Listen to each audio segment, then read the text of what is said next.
Experiences with the female CEO in the Primal jungle. The plane crashed, and I found myself stranded in a tropical jungle with a female CEO by my side. The deserted island was filled with mystery and danger, ferocious beasts, mutated carnivorous plants, and poisonous insects lurking everywhere. As we ventured deeper, I realized this jungle was far more complex than it appeared on the surface. Chapter 1: Fortuitous Encounters in the Jungle. I opened my eyes to find a beautiful woman lying on top of me. She exuded a faint, alluring scent, her soft body pressed against mine, completely motionless. This woman had a delicate face that looked somewhat familiar, and I was startled. Isn't this our company's CEO, Murong Shui? What's going on? As I moved, a sharp pain shot through my back, and my mind suddenly cleared. A few days ago, the company organized a trip to Singapore, chartering a flight. As a lowly security guard, I rarely had the chance to travel abroad, and I had been so excited that I hadn't slept well for days. But then, midway through the flight, the plane encountered a malfunction, and I was thrown out of the cabin. Miraculously, after falling from such a great height, I only had some bruises. What a stroke of luck from the heavens! I looked up at the canopy overhead. The tall treetops blocked out the sun, with thick vines intertwining to form a net. It was thanks to these branches and vines that both Murong and I hadn't been smashed into a pulp. I steadied myself and turned to look at Murong Shui. CEO Murong? I called out to her a few times, but there was no response. Her face was frighteningly pale, as if she had stopped breathing. Oh no! Please tell me she is dead. That shouldn't be possible. I acted as a human cushion for her. I was fine, so she absolutely should be okay. I focused and took a closer look, realizing she was in shock from the fright. This was a serious situation. I needed to ensure her airway was clear, or she could suffocate. Looking down at Murong Shui's face, I nervously swallowed. Normally, this woman never looked at me.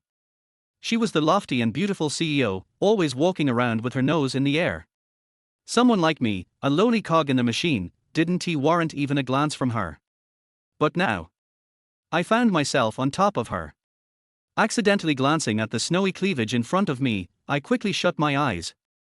The only way to help her breathe was through mouth-to-mouth resuscitation. My mouth dry, I pressed my lips against hers and blew forcefully. Murong Shui's chest suddenly heaved, and she coughed violently. Slap! She shot up and slapped my face before delivering a kick to my groin. Damn! I barely dodged in time, almost ending up like a eunuch. What the hell are you doing? Murong Shui's glare could kill. I was saving you? You were having trouble breathing, so I gave you mouth-to-mouth. Bullshit. She coldly surveyed the surrounding jungle, then scoffed. Are you seriously using such a ridiculous excuse? Do you think I'm an idiot? I, Murong Shui, am not someone a petty little guy like you can touch so easily. I warn you to behave, or when I get out of here, I will make you regret being a man. Do you believe that? Her eyes radiated a chilling, impervious light, as if she wanted to slice me open. This woman really doesn't know what's good for her. I just saved you, and you think I'm a pervert? If I had known, I would have let you suffocate. A good man doesn't argue with a woman, and I didn't want to waste my time with her. Given our current situation, arguing was futile. It was more practical to think about how to survive. I turned my head and surveyed the surroundings, seeing towering trees and thick vines all around. Although the sunlight didn't shine directly here, the air was stiflingly humid. Clearly, this was an untouched, primal jungle. My heart dropped to my throat. I thought falling from the plane meant I had narrowly escaped death. But I hadn't expected to land in this terrifying place where people could vanish without a trace. Murong Shui also realized this wasn't a good place and was pondering how to call for help. She cautiously moved away from me while taking out her phone. However, her phone wouldn't turn on at all. Frustrated, she jabbed at the unresponsive device and stomped her high heels, her icy face betraying her agitation. This place was isolated, with the tall trees blocking all lines of sight. Even if a rescue team came, they might not be able to find us. Without a means of communication and lacking survival skills in the wild, we would essentially be waiting to die. Murong Shui shot a cold glance at me. She thought I was a pervert, but now I was also her only ally. She scrutinized me for a moment before suddenly recalling something. Chapter 2: The Venomous Bitties. I remember you're the company's security guard, right? I was observing the surroundings and didn't have time to respond. She raised her chin and approached me, her tone commanding. Hey, little security guard, did you hear what I said? I'm ordering you to ensure my safety from now on, until the rescue team arrives. When we get back to the company, I'll reward you with a $1,000,000 bonus. Becoming my temporary bodyguard is your only choice, so don't be ungrateful. I turned to her, feeling annoyed. This woman seemed used to being in charge, always acting superior wherever she went. Her words were filled with commands and threats. But she clearly didn't have the sense to gauge the situation. In a place like this, do you really think you can order me around? I replied coldly. Suddenly, I spotted a brown-skinned, black-spotted snake coiled just under 3 meters away, coldly watching us. Damn! A viper. The hair on my body stood on end. This thing has a local name, the 100-step snake. A single bite, and you'll be dead in 100 steps. Without an antivenom, there's no time to save yourself. However, Murong Shui remained oblivious to the danger behind her, smirking at me. What's wrong? Are you, a little security guard, trying to rebel? Protecting my safety is your duty as a security guard. If the bodyguards had failed to follow me, would I need you? Shut up, shut up. I kept mouthing the words. Are you having a spasm or something? She scoffed. The viper, agitated by the constant movement and talking from the woman in front of it, coiled its body, raising its triangular head, cold vertical pupils locking onto us, hissing threateningly. Upon hearing the commotion behind her, she turned around in confusion. A snake. She trembled in fear at the sight of the cold-blooded reptile, her face turning pale as if she might scream. If you don't want to die, don't move. I nearly gritted my teeth as I shouted. This is a viper. Once it bites, the average person won't last 2 hours. Murong Shui covered her mouth. At that moment, the viper's attention shifted to me. Great, thanks to this woman, I was now in its sights too. The viper continued to expand its body, its deadly eyes scanning us back and forth. Whatever you do, don't move. I whispered urgently. Murong Shui nodded frantically. But although she knew she had to stay still, her body couldn't suppress the fear. This woman, who had just been so arrogant, was now trembling like a leaf. I can't stand, my legs are giving out. She said with a quiver in her voice, her throat constricted. Hiss, hiss, hiss. The viper flicked its tongue. Its icy gaze seemed like a detection device, interpreting any movement as hostility. Life and death hanging by a thread. Even if your legs are weak, you have to stand still. I lowered my voice, cold sweat mingling with hot sweat running down my neck. At this moment, all we can do is outlast it. The viper opened its mouth wide, revealing sharp venomous fangs. Murong Shui's chest heaved rapidly under the extreme tension, drenched in fragrant sweat. I had no weapon in hand. All I could do was play a game of statue with the cold-blooded creature. After a long time, the viper's eyes shifted, and it retracted its flat head. Then it twisted its body and vanished into the underbrush. Murong Shui broke into a cold sweat, her body going limp from tension. Suddenly, she clutched her calf, looking in pain. It hurts. I looked down to see her calf muscles visibly twitching. This woman truly was delicate. That thrilling moment had scared her into a muscle cramp. Let me take a look. I instinctively reached out to help. Don't touch me. Damn. I should have known not to offer my help so eagerly. Chapter 3, A Beautiful Leg. Well then, you can just suffer in silence. Goodbye. I turned and started to walk away. You can't leave. Who gave you permission to go? Treat my leg. Her face was pale from the pain, yet she still demanded orders from me. Do you know how to say please? I looked at her seriously. She gritted her teeth. Little security guard, don't go too far. Do you believe you can fire me right now? I didn't even want to look back. In a place like this, can you really hold out until the rescue team arrives? Her little face trembled with anger, speechless from my words. The severe cramping made Murong Shui gasp for breath. She had no choice but to lower her pride. Please, please help me with my leg. Her voice was as faint as a mosquito's buzz. This spoiled girl, used to having everything done for her, probably had never said please in her life. I turned to look at her. What did you just say? Little security guard, don't take advantage of this. She was already in so much pain that she had no strength to speak. Fine, seeing her pitiful state, I decided not to hold it against her. All right. Show me your leg. Reluctantly, she had no choice but to comply. Be gentle, it hurts. Hiss, hiss, hiss. Supporting her perfectly curved leg, my throat tightened. Her calves were long, her thighs full and rounded, the tender white skin partially obscured by sheer stockings. I suppressed my racing heart and gently pressed on her cramping calf. You're not allowed to look. She glared at me, her voice trembling. All right, I want to look. Even without looking, the silky texture still stirred something within me. I could feel her trembling all over. I wasn't sure if it was from embarrassment or pure pain. As I massaged her, Murong Shue's calf muscles noticeably relaxed. Moments later, she suddenly pulled her foot back. Enough. Don't touch me again. She shook her leg, not even saying thank you. Seeing her lack of gratitude, I felt a little disheartened. What did she think of me? Just a tool. With a sense of disappointment, I turned away. Oh, by the way, thank you, I owe you one for this, her voice suddenly called out from behind me. I paused in surprise. Hearing her say thank you was indeed rare. Though it still carried that cold tone. Don't mention it. I waved my hand dismissively. We're just helping each other, there's no debt involved.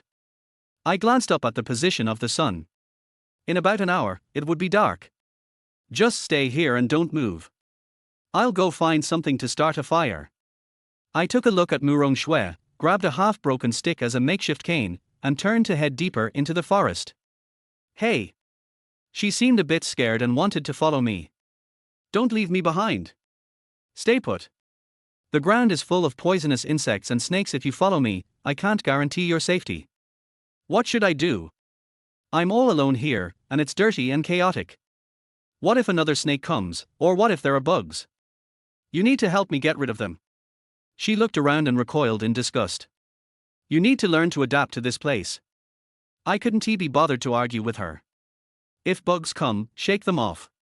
If snakes come, don't move. Don't waste my time trying to start a fire. I looked at her seriously. If we can't get the fire going to ward off mosquitoes before nightfall, we'll die from various infectious diseases before the rescue team arrives. The most dangerous creatures in the tropical rainforest aren't snakes or poisonous insects, but mosquitoes. There are countless deadly viruses, and tropical mosquitoes carry half of them. One bite, and you get a bundle of diseases like filariasis, hemorrhagic fever, leptospirosis, influenza, and encephalitis, ensuring you ascend to another realm in the tropical jungle. If you're lucky, you might even encounter the legendary king of viruses, Ebola, which would lead to a horrific demise. Hearing the words infectious diseases, Murong Shue seemed frightened. She knew that in a place like this, contracting a deadly virus meant waiting for death, so she stopped pestering me. Then hurry back. I gave her an okay sign and quickly disappeared into the depths of the forest. Chapter 4, Desperate for Fire. At any time, fire is a lifesaver. Especially in this dangerous jungle crawling with snakes, insects, and vermin. Fire and smoke are the best weapons against them. However, during the day, the humidity here is so high that it's difficult to find dry, flammable materials. When summer thunderstorms come, the house becomes damp, and the ground is wet. The humidity in the tropical jungle is much greater than in inland areas, with higher temperatures, maintaining this state almost all day long. After wandering in the woods for half an hour, my shirt was soaked, clinging to me like a transparent raincoat. I found quite a few leaves and soft grass that could serve as kindling, but they were so waterlogged that squeezing them yielded no usable fuel for starting a fire. As the sun dimmed, my heart sank lower. Suddenly, a wisp of dry yellow caught my eye not far away. I used the stick in my hand to push aside the vines, revealing a patch of tropical pine forest. There were several dead pine trees within the forest. It was like someone had delivered a pillow when I was sleepy. I hurried over to the dead pine tree, where the pine needles at the base were still damp, but those exposed to the sunlight above were relatively dry.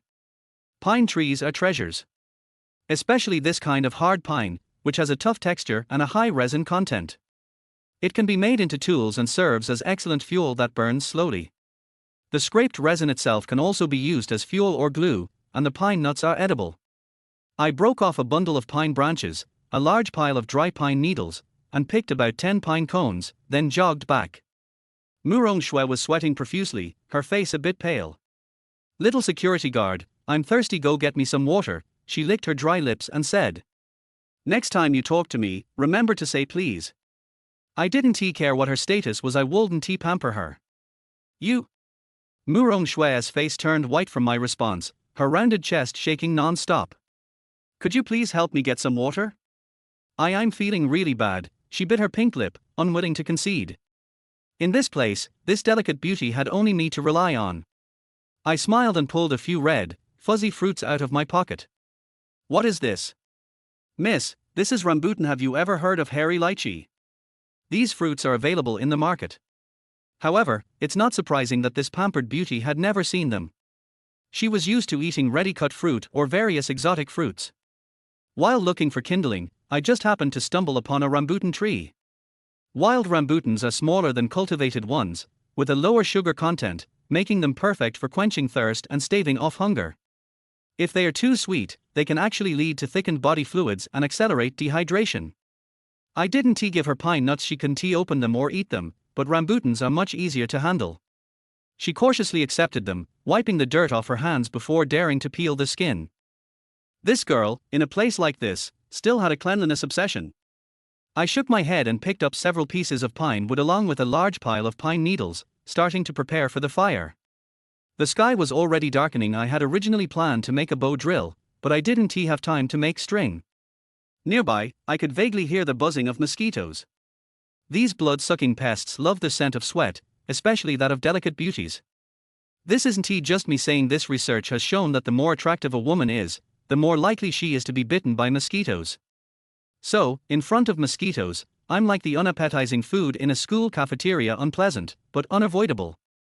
And Murong Shue, in front of mosquitoes, would definitely be a 5-star restaurant, where they'd eat their fill and still want takeout. So, I needed to hurry and start a fire to ward off the mosquitoes. I struck the pine wood with a stone to split it in half, then smashed the center of the wood block to create a gap. Using a sharp dry stick, I rubbed it repeatedly in the gap to create a spark. This method is incredibly labor-intensive, but I had no choice and no time. If I had been using a hand drill, it wouldn't have been as efficient as this method of friction fire. However, starting a fire by hand is really difficult. Just casually rubbing sticks to get a spark is something you see only on reality shows or in TV dramas. After rubbing for quite a while, I felt like my hands were going to ignite, and I hadn't even generated any wood shavings yet. And it was almost dark. The dangerous tropical mosquitoes had already begun to circle around us. Chapter 5, You Dare to Refuse Me. Cough, cough, cough. It's too hot. When people get hot, their brains tend to think sideways. I ate a few rambutans, and their sour taste relieved my thirst. However, my stomach was still very hungry. With limited resources, I could only look for something substantial to eat tomorrow. Hey! What is your name? Murong Shue suddenly looked at me. My name is Fang Yu, I replied coldly. Could you be a bit more polite when talking to people? I speak like this to our servants and my bodyguards, Murong Shue said, acting as if it were only natural. But you're quite capable and knowledgeable. She looked at me, and there was a rare hint of appreciation in her gaze. Thanks for the compliment, I managed a stiff smile. You should feel honored. I usually don't praise people, especially someone like you, a lowly nobody. By the way, what did you do before? Were you in the military? Ordinary people don't know as much about survival in the wild as you do. What had I done before? I wanted to know, too. This isn't a joke. I've lost most of my memories. I was rescued by fishermen by the sea. When I woke up, I had no memory of who I was, my mind was blank. Maybe I was a fisherman, a crew member, an ordinary traveler, or perhaps even a pirate. The kind-hearted fisherman helped me obtain an ID, so I could stay in that city and work as a security guard in a company like a normal person. Hey, I'm talking to you. Murong Shue was very displeased with my silence. Why ask so many questions? I just popped out from between the rocks, I chuckled. Murong Shue shot me an annoyed glance.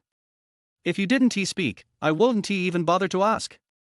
Right, since we're teaming up to wait for the rescue team, I'm going to lay down some ground rules. First, you must ensure my safety. Second, you are responsible for all the dirty work and for finding food. Third, you are not allowed to touch me. There must be no skin-to-skin contact. I was taken aback. Was this a set of rules or slave terms? Oh, and one more thing, no matter what I say, you must obey, because I'm your boss. Hearing that, I laughed. Don't be stubborn as long as you can follow these four rules and protect me until the rescue team arrives. I can let you be my personal bodyguard. She stood up, looking down at me as if granting me a great favor. Ordinary people don't get this opportunity. My bodyguards each earn $1 million a year. You, working as a security guard for life, could never earn such a generous salary. So, what do you say? Do we have a deal? She looked at me as if she expected this little person to be swayed by her tempting offer, ready to serve her and lead her out of danger. But to be honest, her conditions were less enticing than her body. I don't agree. If you're willing to partner up for survival while waiting for rescue, I warmly welcome that. But if you intend to ride on my back and make me work for you, I'm sorry. I won't agree, I said straightforwardly. The conditions here were harsh, and there was no room for anyone to drag the group down. Surviving together and contributing equally was the only chance we had to stay alive. What do you mean by riding on your back and making you work for me? I'm already your boss, isn't it only natural to give you orders? How dare you refuse me? She stared at me with her cold, beautiful eyes, seemingly incredulous. Suddenly, Murong Shui let out a cold laugh. Oh, I see. After all this talk, you're just worried about not getting paid, right? She looked at me as if she had seen through me, her eyes filled with disdain. How greedy. But then again, it's rare for someone like you to have a chance to get rich naturally. You should seize the opportunity. All right, just name your price. I, Murong Shui, can afford it, as long as. Boom! The thunder rumbled unexpectedly, and the night was illuminated by lightning. Murong Shui jumped in fright, instantly revealing her true self under the thunder's roar. She was actually afraid of thunder? I laughed. What? Keep going. As long as what? In short, her lips trembled, and she hugged herself tightly in panic. Another thunderclap made her scream. Help! Tropical weather is just like that, more unpredictable than a woman's face. You asked me to name a price, fine, I said, squinting my eyes and stepping closer to her. The bonfire was almost extinguished by the evening breeze, and the branches above rustled. What if I just want you? I stared intently at her, licking my lips slightly. Chapter 6. Only one bed. Murong Shui retreated in panic, and finally had no choice but to lean against a big tree, with nowhere to retreat. What are you talking about? Don't come over here, you bastard. She pressed down the hem of her skirt that was lifted by the wind, her eyes full of panic. I put my nose against her face, my eyes cold. This is a primal forest, not your office building. Whether you are the big boss or not is none of my business. I sniffed her body fragrance and my eyes wandered from her neckline to her deep cleavage. I can vent my anger on you at will without any responsibility. If you leave your body here, in less than a week, the ants will have eaten you down to your bones, and the search and rescue team won't even be able to identify who you are. She looked at me with horror in her eyes. I put my hand into her collar. Stop. Her white neck trembled like a lost lamb. However, I just helped her button up her chest. No matter how hot the weather is, don't open your collar in such places, as poisonous insects may fall in and be difficult to catch. Murong Shui looked at me and shuddered subconsciously. It seems like I was a little too scared. But there's no way. This kind of place is not the right place for her to put on airs and give orders. If you want to survive here, you have to recognize your situation. Those self-righteous bigwigs are just at the bottom of the food chain in this jungle. Even ants can easily kill them. Next time you say this kind of useless nonsense, I might actually do what I say. Remember, I want a companion who can survive with me, not a domineering old lady. Murong Shui collapsed, gasping for breath. I heard her calling me a bastard, but I ignored her. It was going to rain soon and the shelter hadn't been completed yet, which was a real misstep. I turned around and started clearing the weeds from the ground with a stick. Never, under any circumstances, sleep directly on the jungle floor. Otherwise, at night, snakes, insects, rats and ants will treat your body as a nightclub, come in and out to party at will, and even have a midnight snack on your body. The best choice is actually a hammock, but unfortunately I don't have time to make a hammock now. Lightning flashed again and thunder roared. Murong Shui stood not far away, crouching down like a frightened deer. She hugged her legs and curled up pitifully. Okay, don't just stand there. If we want to wait for the rescue team here, we need to work together. I shouted at her. Come with me and get the palm leaves. I need to put up the awning as soon as possible. She glanced at me in panic, calling me a bastard under her breath, and followed me in small steps. We carried several bundles of palm leaves over. The wind was blowing stronger and stronger through the forest, and it looked as if a downpour was imminent. You, hurry up, it seems like it's going to rain soon. Don't rush me. I spread most of the palm leaves on the ground to use as mattresses and sheets. Then he pulled out a few palm whiskers and twisted them into a single rope, quickly fixed a few pine branches into an A-frame, pushed the frame to test its stability, and finally spread the remaining palm leaves on the wooden frame. A simple shelter is completed. Murong Shui stared at me blankly, obviously shocked by my skills and efficiency. She seemed to want to talk to me, but didn't dare to open her mouth. I looked at her face, which looked scared by me, and I felt like laughing. Lie down here, you'll sleep here tonight. Just one bed. If you think one bed is too crowded, then you sleep on the floor and I'll sleep on the bed. You. She looked at me with her mouth open, unable to speak. Murong Shui seemed to want to say out of spite that she wanted to sleep on the floor. But when he saw the ground was dark and dirty, and there were some unknown reptiles crawling out of the mud, he immediately swallowed back the words that were about to come out of his mouth. That's the condition. Don't be picky. I yawned. If you want separate beds, build a shelf yourself. She gritted her teeth, wanting to lose her temper but not daring to, so she could only accept her fate. After working so hard for most of the day, Murong Shui was also tired. She carefully took off her high heels, and the stockings wrapped around her fair feet were stained with black, and the air immediately smelled slightly sour. Murong Shui blushed. Chapter 7. Something grabbed my foot. Murong Shui's face suddenly turned red. This matter is for her. It's so shameful. You bastard, are you saying these things on purpose to humiliate me? How could I have the leisure to humiliate you all day long? I really didn't have that intention. Whether you want to pee or not, I don't care. Anyway, let me be frank. There is no specific medicine for snake bites. Remember the viper I encountered today? Maybe you will encounter it again if you walk a few steps. When talking about encountering a snake during the day, Murong Shui's pretty face turned pale with fright. She stared at me with a red face, and tightened her thighs, as if she was feeling very uncomfortable. Don't worry, I won't look at you. I lay down in the shed and covered my eyes to prove my innocence. Watching girls pee will give you sty. This was of course nonsense, but at least it made Murong Shui let down her guard a little. Even if I really wanted to peek, I couldn't see it. In the primitive jungle, the light is very dim during the day, let alone late at night. In this case, women are no different from female gorillas. Murong Shui was afraid of the dark, and even more afraid of snakes. At this moment, she had no choice at all. Humph. If you dare to peek, you will not only get sty, but also rot your eyes, do you understand? Damn, this woman has a really poisonous tongue. I'm not that dirty, hurry up and pee. She breathed carefully. I heard the rustling sound of her skirt peeling off. In the darkness, a graceful body squatted down tremblingly. This woman has a really nice butt. Drip. The sound of water is stirring. You have quite a lot of urine. Open the reservoir gates. Go to hell. Although I couldn't see it, I felt that her face was redder than a ripe apple. Murong Shui nervously pulled her skirt and stockings back to her hips. Suddenly, her whole body stiffened. Help me. What's going on? My hair stood on end and I immediately grabbed the stick in my hand. It wasn't me who spoke just now. Murong Shui was trembling all over. Something grabbed my feet.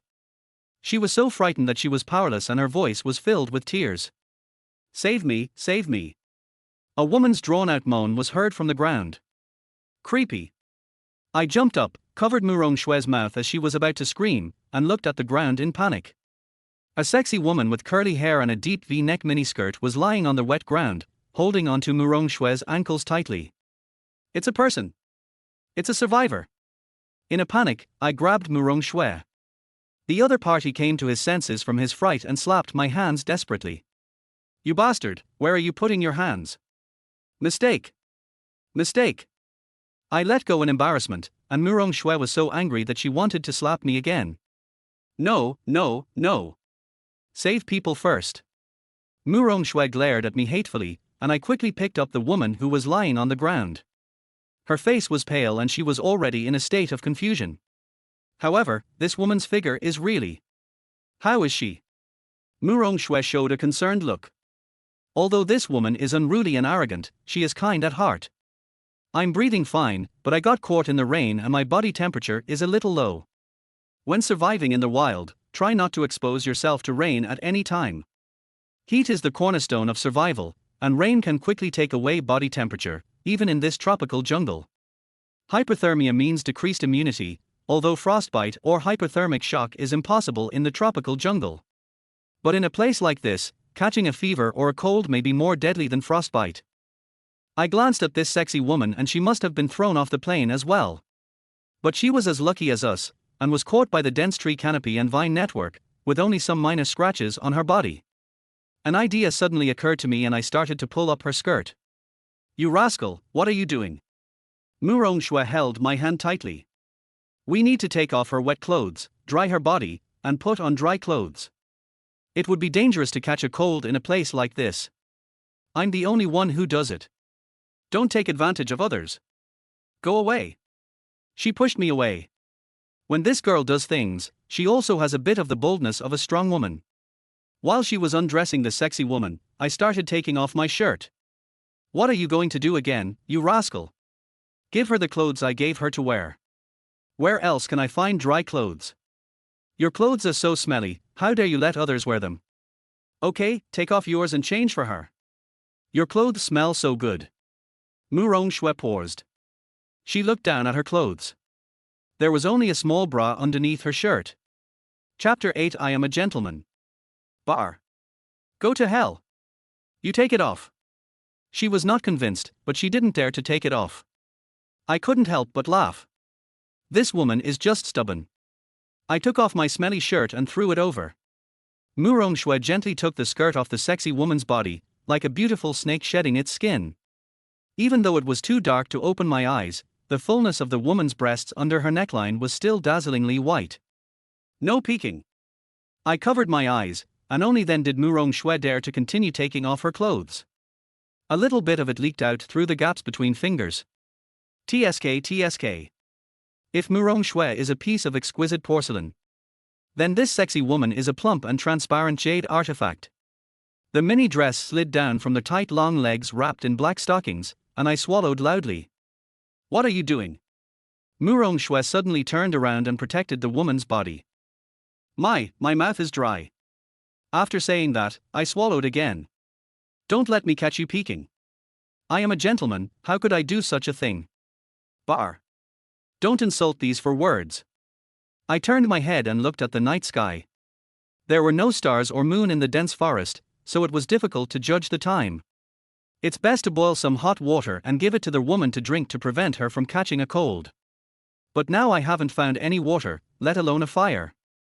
Murong Shui picked up my masculine shirt with disgust and covered the sexy woman's chest with it. I stared at the undulating mountains, my eyes fixed on them. Hey, there's not enough space here. Murong Shui suddenly looked at me. Originally, this shelter was a space for 2 people and was very small. Now there are 2 beauties hiding in there, and I have no place to sleep. If there's not enough space, then just squeeze in. You wish. She looked at me. Don't think I don't know your dirty thoughts. You have the ability anyway, why don't you build a temporary place to sleep? I was amused by her words. It's a makeshift one. Do you think you can build this rain shelter whenever you want? Who dares to go out in the dark to look for materials now? If you get bitten by a snake by mistake, it can be fatal. Anyway, I built this place, so I have to sleep in it. Again, if you don't want to sleep in it, you can find a way to solve it yourself. As for whether to sleep on the ground or build a new shelter, that has nothing to do with me. You. How come you don't have any gentlemanly manners at all? Murong Shui was furious. I'm sorry, I'm not a gentleman, I'm a hooligan. I didn't bother to pay attention to her and just walked in. The unconscious woman was sleeping in the innermost part, and Murong Shui was stuck in the middle, unable to move. Stay away from me, you bastard. Stop arguing, or I'll throw you out. You. You. She gritted her teeth and bared her face, shaking with anger, unable to utter a word for a long time. Save your energy and go to bed early. I turned over and squeezed her so hard that she was almost hanging in the air. You bastard. She was so angry that her voice was trembling. She reached out to pinch the flesh around my waist, but I twisted her wrist. Let go. At this moment, my back was pressed against her front, like an intimate couple hugging each other on the bed.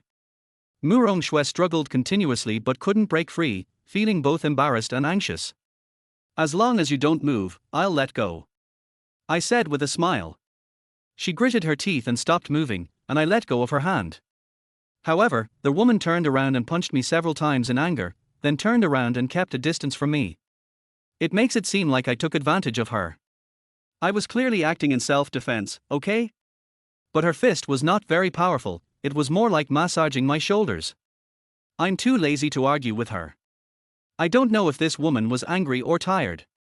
After a while, her panicked and rapid breathing became even. Just fell asleep like that.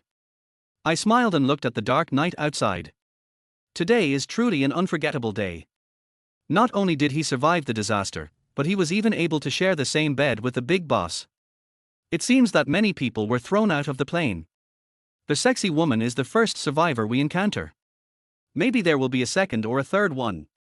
In such an extreme environment, things will become complicated when there are too many people. I am a simple person. I get a headache when I think about complicated things. Forget it, don't think about it. I rubbed my head. If the sky falls, use it as a blanket and survive first. With my eyes closed, I drifted off to sleep. The next day, when I woke up, I felt something grabbing my fingers. It seems like a hand. Snake. There's a snake. With a scream, Murong Shui sat up suddenly. Chapter 9. Why are you so excited? Murong Shui lowered her head. What she grabbed in her hand was actually my middle finger, and her pretty face suddenly turned red as if blood was dripping from it. What do you want to do, you rascal? Murong Shui screamed and slapped me again, and I quickly dodged to the side. Damn, this woman is addicted to slapping, right? I was just about to refute her when I suddenly heard a moan beside me. Water. Murong Shui and I looked at each other and quickly looked down. Sexy woman wakes up. I took a few hairy lychees left over from last night, twisted the flesh open, squeezed out the juice and dripped it onto her lips.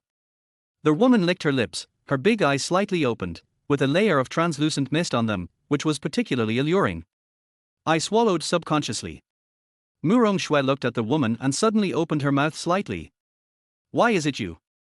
The sexy woman glanced at Murong Shui, didn't care, and just smiled at me. Thank you for saving my life, little brother. Her voice was very soft. You're welcome. I waved my hands nervously. Bar. If I had known, I should have kicked this woman away last night. Murong Shui gritted her teeth. What's going on? Why are you so excited? I turned to look at her. Why does this woman look like she's taken gunpowder? You two know each other. Yeah. The sexy woman smiled helplessly.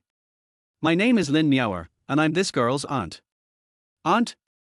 I couldn't help but widen my eyes. Murong Shui is already in her early 20s, so her uncle must be at least 40 or 50, right? But the sexy woman in front of him, either because she took good care of herself or just looked young, looked to be about the same age as Murong Shui. When she looked up and spoke, the bottomless ravine immediately revealed itself. The delicate and delicious face of a young girl, the eyes of a young woman full of lust, and the body of a plump and tempting mature woman. What is a top-notch beauty? That's it. I don't recognize you, a vixen. Murong Shui retorted coldly. She turned her head away, folded her hands, and sneered with disdain. Being called a vixen, Lin Miaoer's eyes were filled with resentment and grievance. Brother, I'm sorry to have embarrassed you. Xie Shui has a deep misunderstanding of me. Don't listen to her nonsense. I'm not talking nonsense. Murong Shui interrupted. Little security guard, even though you are a disgusting and nasty person, I advise you to stay away from her and don't be fooled by this woman. Otherwise, she will eat you to pieces. Murong Shui raised her chin, looking as if she had seen through Lin Miaoer. She is just a socialite. I don't know how many rich men she has hooked up with. She treats them like ATMs and plays them around like lapdogs. She is seducing you now just to make you a lapdog for her. This place is very difficult, and she needs someone to protect her to survive. Once the rescue team arrives, she will definitely turn hostile and ruthless. She might even kick you off the helicopter. Mu Rongshue's words pierced Lin Miao's heart like a string of arrows, and her pretty face turned pale. Xiaoxue, how can you insult me with such words? She cried, feeling very aggrieved. Insult? Bar. Mu Rongshue stared at her straight. Don't pretend to be so serious. You must be very happy now, right? The plane crashed. We don't know whether my second uncle is dead or alive. There is a high probability that he has died. As long as you can wait until the rescue team arrives, you can take his share of the Murong family's property. For a woman like you, I have only 2 words to describe her: disgusting. Chapter 10: The smell of rotten meat. Mountain springs, streams, and rivers are all fine. The running water has a low pollution level and is easy to drink. I grabbed a stick and walked through the woods. You can't find the water source by wandering around aimlessly. It's best to climb to a commanding height, observe the surrounding terrain, and determine the location of the water source before moving forward, saving time and energy. But there are baboons living nearby, and I can't climb trees in their territory because I will be attacked. Baboons are not common in China. They are very similar to gorillas, have a strong sense of territory, are ferocious, and are very difficult to deal with. If you piss them off and they attack you in groups, you won't be able to withstand it even if you are a special forces soldier. As soon as these long-faced animals saw me stepping into the woods, they kept howling and chasing me away, which scared me so much that I turned around and ran away. I was so thirsty from walking all the way that I finally got out of the baboons' territory. I looked around and finally found a tree without any extra branches that was tall enough and suitable for climbing. Most of the trees in the tropical rainforest are slender and tall, but not thick. There is sufficient water and heat in the forest, and the conditions for plant growth are suitable. Everyone wants to compete for the sunlight above their heads, so they will not grow too thick, but they will definitely grow tall. This is the magic of nature, survival of the fittest.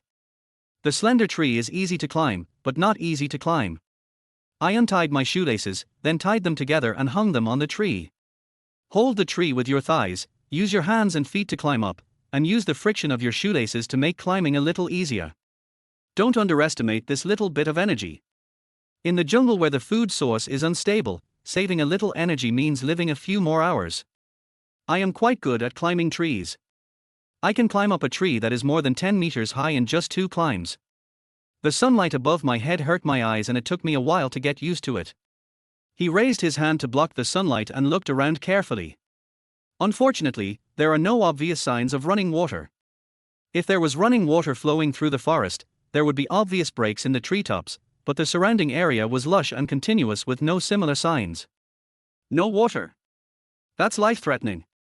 My heart sank to the bottom. My mouth feels sticky, dry, and my heart is also dry.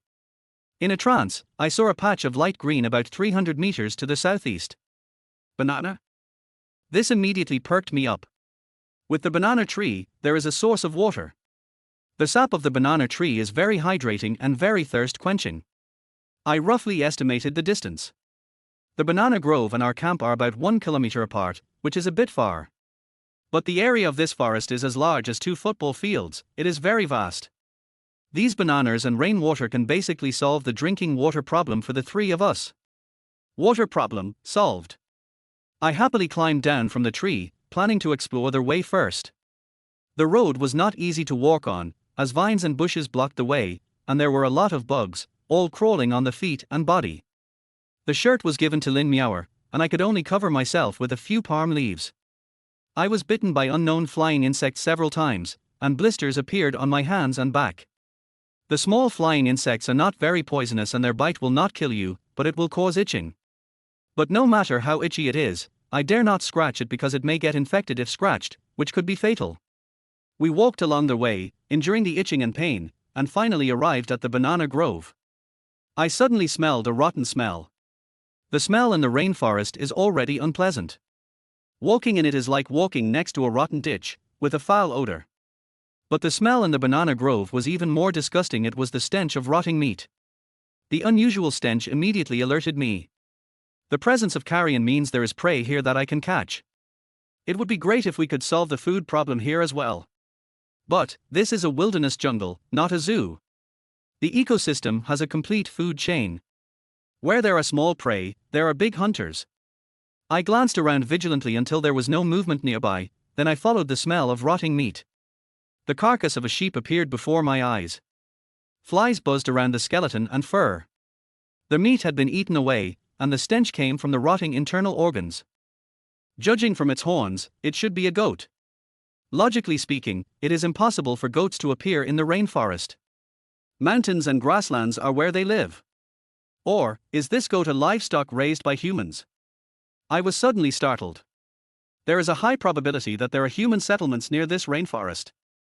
Chapter 11, Blessings and Disasters. This conjecture made me instantly excited. We don't know when the rescue team will find us. It is hard to say how long 3 ordinary people can survive in such a desperate situation. But if we can find human settlement nearby, our chances of survival will be greatly improved. But, based on the situation around the jungle that I just observed from the vantage point I just climbed to, there is no human habitation within a radius of dozens of miles. Even if human settlements do exist, they are far away. Moreover, in this undeveloped primeval forest, 100% of the residents in the settlements are indigenous tribes. If we rashly approach them when communication is difficult, not only will we not get any help, but we may even be treated as an enemy or even food. When I thought of this, my excited nerves immediately cooled down. Don't think too much about it. Let me first take a look at the goat's body to see if there is anything I can use. Approach carefully. There was a row of slightly messy footprints next to the corpse. Those were the footprints of a large cat, with the paw prints curled inward as if it was walking along the ground. Lion? Cheetah? Tiger? The hairs on my back stood up all of a sudden. Judging from the size and depth of the footprints, this thing is very large and is definitely a top predator. I looked around cautiously, as if I had seen a ghost in broad daylight.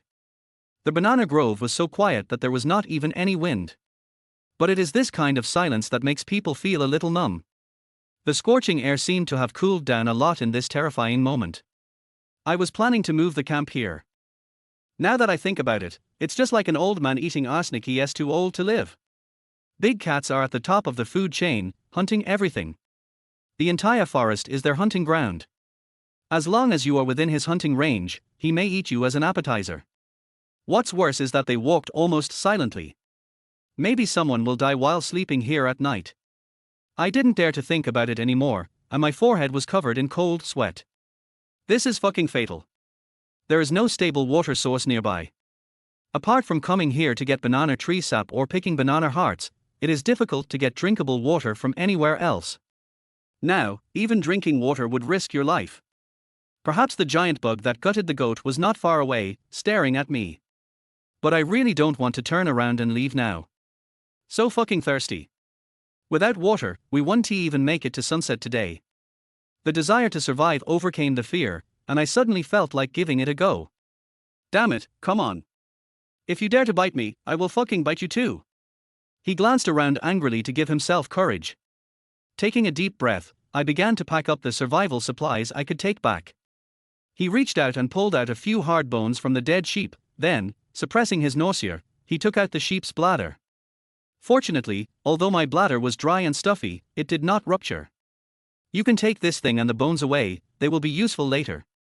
After doing this, I used a piece of bone to cut open the banana tree bark.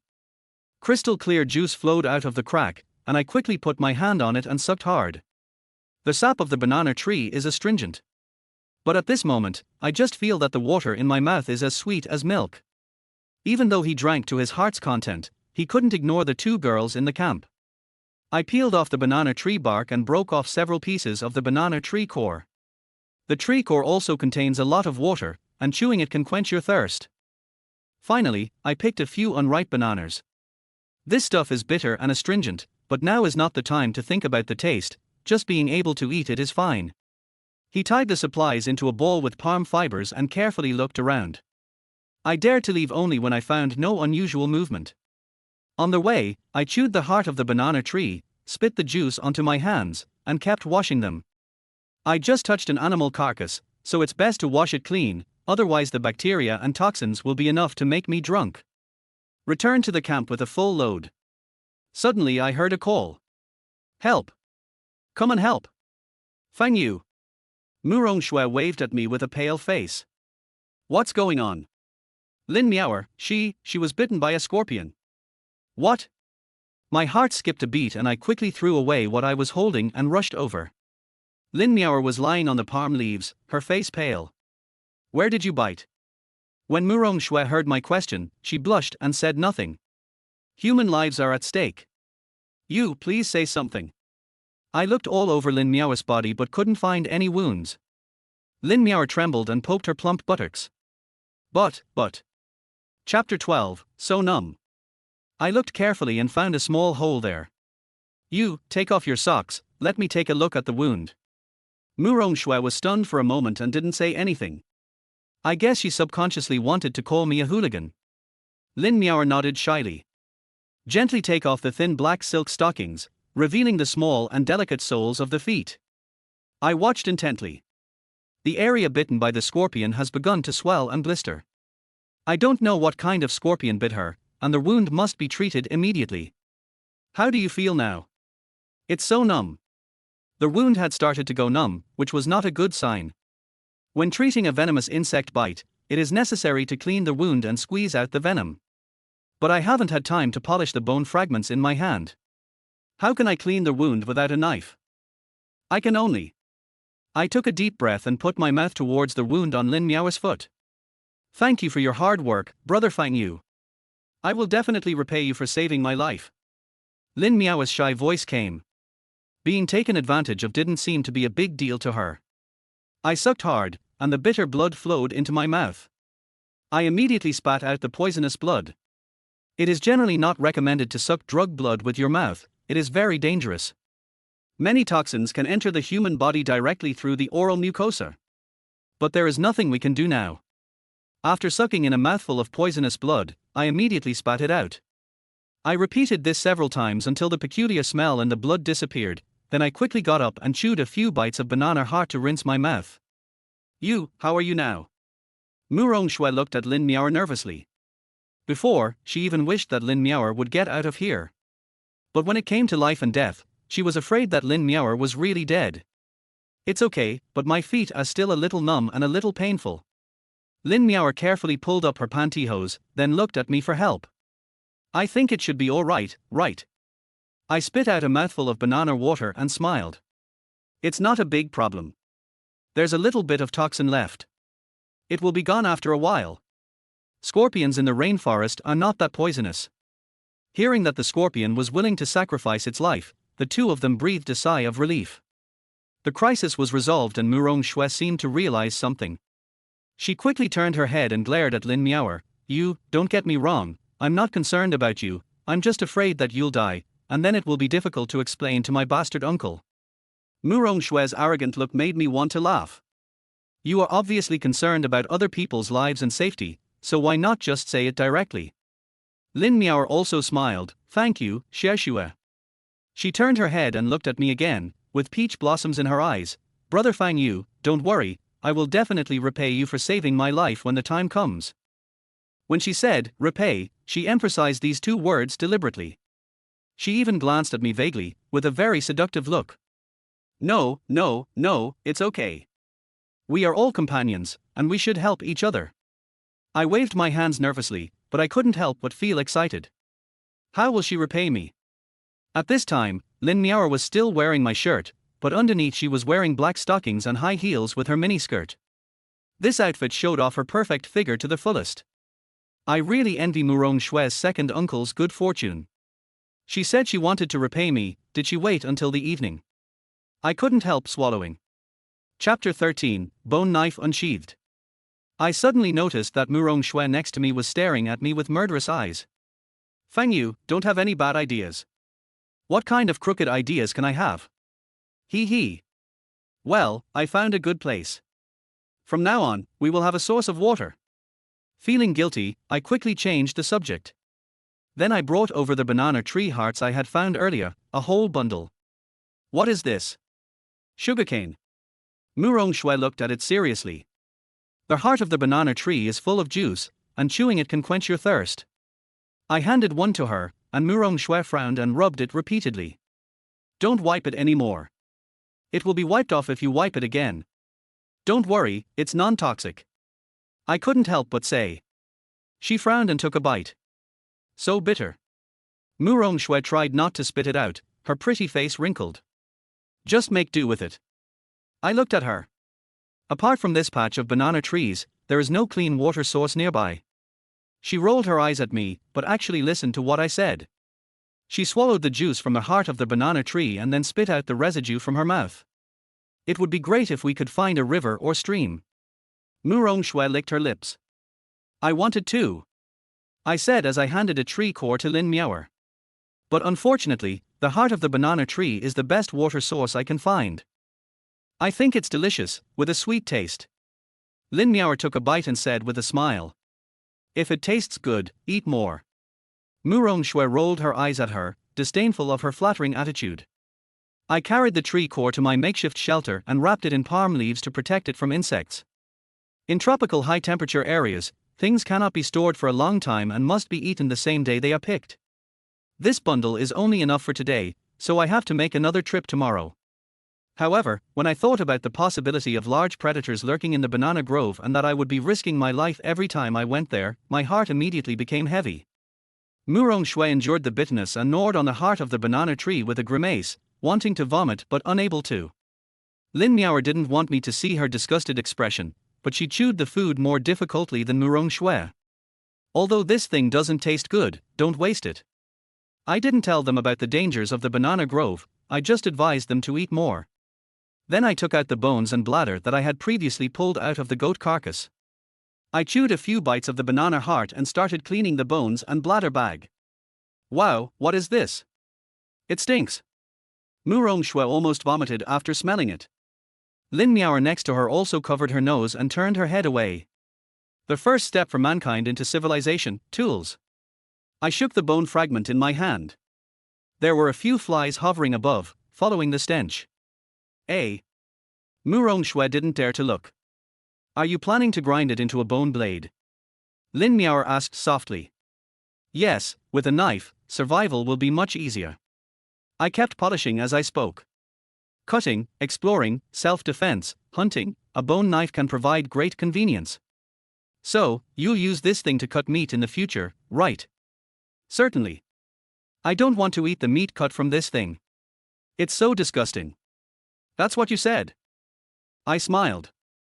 The edge of the blade had been initially sharpened, but it was still very blunt. It's barely enough to be used to clear the way, but it can't be used as a weapon for the time being. When we have barbecue, don't drool. If you don't want to eat it, then don't eat it. Who cares? Murong Shui turned her head away proudly. I wiped the blade clean with a smile, then stood up and prepared to leave. What are you going to do again? Seeing that I was about to leave, Murong Shui turned her head again and stared at me nervously. Hunt. If you want to maintain the physical strength to survive, you can't just eat fruits. You must eat meat and supplement enough protein. When Murong Shui heard that I was going hunting, she looked a little nervous. She knew it was very dangerous outside. Glancing at me deeply, the woman seemed to want to say something, but she opened her mouth and swallowed the words back. What do you want to say? I turned to look at her. No, it's nothing. Just be careful. She said in a low voice. I didn't expect you would care about others. I looked at her in surprise. Go to hell. She was so angry that she threw a piece of wood at me, and I dodged it with a laugh. This forest is very dangerous and survival is difficult. Bickering is one of the few pleasures we have. Don't worry, I won't die to protect you two beauties. Chapter 14 Deadly Viper. Murong Shui rolled her eyes and turned her head away, ignoring me. Lin Miaoer covered her mouth and chuckled, then waved at me. Go early and come back early. I waved my hand with a smile, signaling them not to worry about me, and then plunged into the dense forest. What's this feeling of going out hunting for two wives?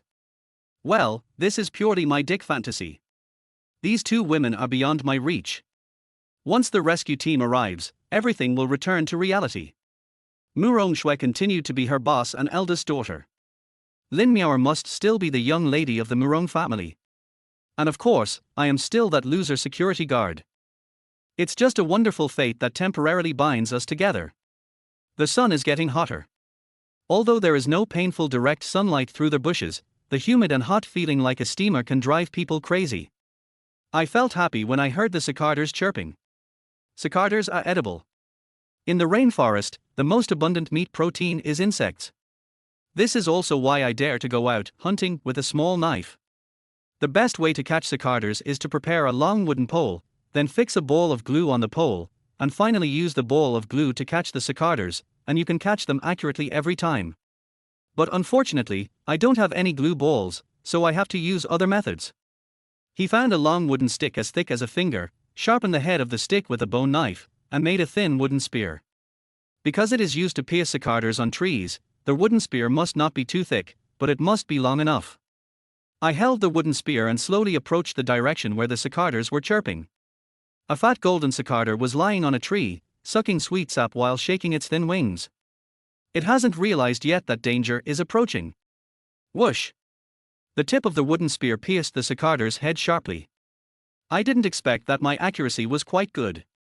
Satisfied, I removed the cicada from the spear and began my next hunt, following their annoying calls. Every part of the cicada is edible. However, the mouthparts of insects are difficult to digest, so at no time should you add burden to your stomach and intestines. So, I only poke the head of the insect. It doesn't matter if it gets damaged, I want to eat it anyway. I caught cicadas very quickly, and in a short while, I had 7 or 8 fat golden cicadas in my pocket. The whole forest became much quieter without the noisy cicada chirping. But this little bit of cicada meat is not enough to eat, so I plan to walk further away to see if there is any other food. After taking a few steps, there was a sudden rustling sound under my feet. A pair of cold eyes suddenly peeked out from the bushes, and my whole body hair stood on end. Viper! This thing again. The brown body is covered with strange but regular black lines, and the rapidly moving snake tongue and sharp fangs all exude a dangerous and deadly aura. The moment I looked into its eyes, I felt a chill running from the soles of my feet to the top of my head. If I remember correctly, this snake should be the one that Murong Shui and I encountered yesterday. It's an old acquaintance. It tilted its head, as if it remembered me too. His cold eyes revealed deep hostility, his body curled up, and he let out a creepy gasp. Snakes are lazy, but they can also be easily irritated. Especially this kind of viper, it has a very strong desire to attack. If you stand in its way, it will fight you to the death. The man and the snake looked at each other. The venomous snake swelled and shrank its body, and its tongue moved violently in and out, as if it was ready to attack at any time. If you are bitten by it, you will die. But this big poisonous snake is also a high-quality food source. I even want to kill it and have a good meal. Honestly, I'm nervous as hell right now. But now I have the weapon in my hand and I can give it a try. What's more, this beast has no intention of letting me go. With cold sweat on my forehead, the viper and I were like dueling cowboys in a western movie. Both sides have decided to fight to the death, but are waiting for the right opportunity. Whoever draws the gun first wins. At this moment, when all the hairs on my body were tense, a drop of sweat suddenly flowed into my eyes. In this blink of an eye, the beast suddenly started to move. The hunter's instinct told it that I was blinded by sweat. Its triangular head flew straight towards my wrist like an arrow. Die. I didn't care about the burning sensation in my eyes from the sweat, and I retreated with my eyes red. With a swish, the viper missed its target and came again like a shadow, biting back. Its yellow fangs were covered with deadly venom. I stumbled and fell to the ground, tripped by the vines behind me. The viper had already pounced to within half a step of me. I have nowhere to escape. Chapter 15. Are you sure this is edible? One wrong step, all wrong. If I lose the initiative, I will be chased and bitten by the poisonous snake. Fuck fuck fuck. I yelled, and picked up the thin wooden spear with my backhand.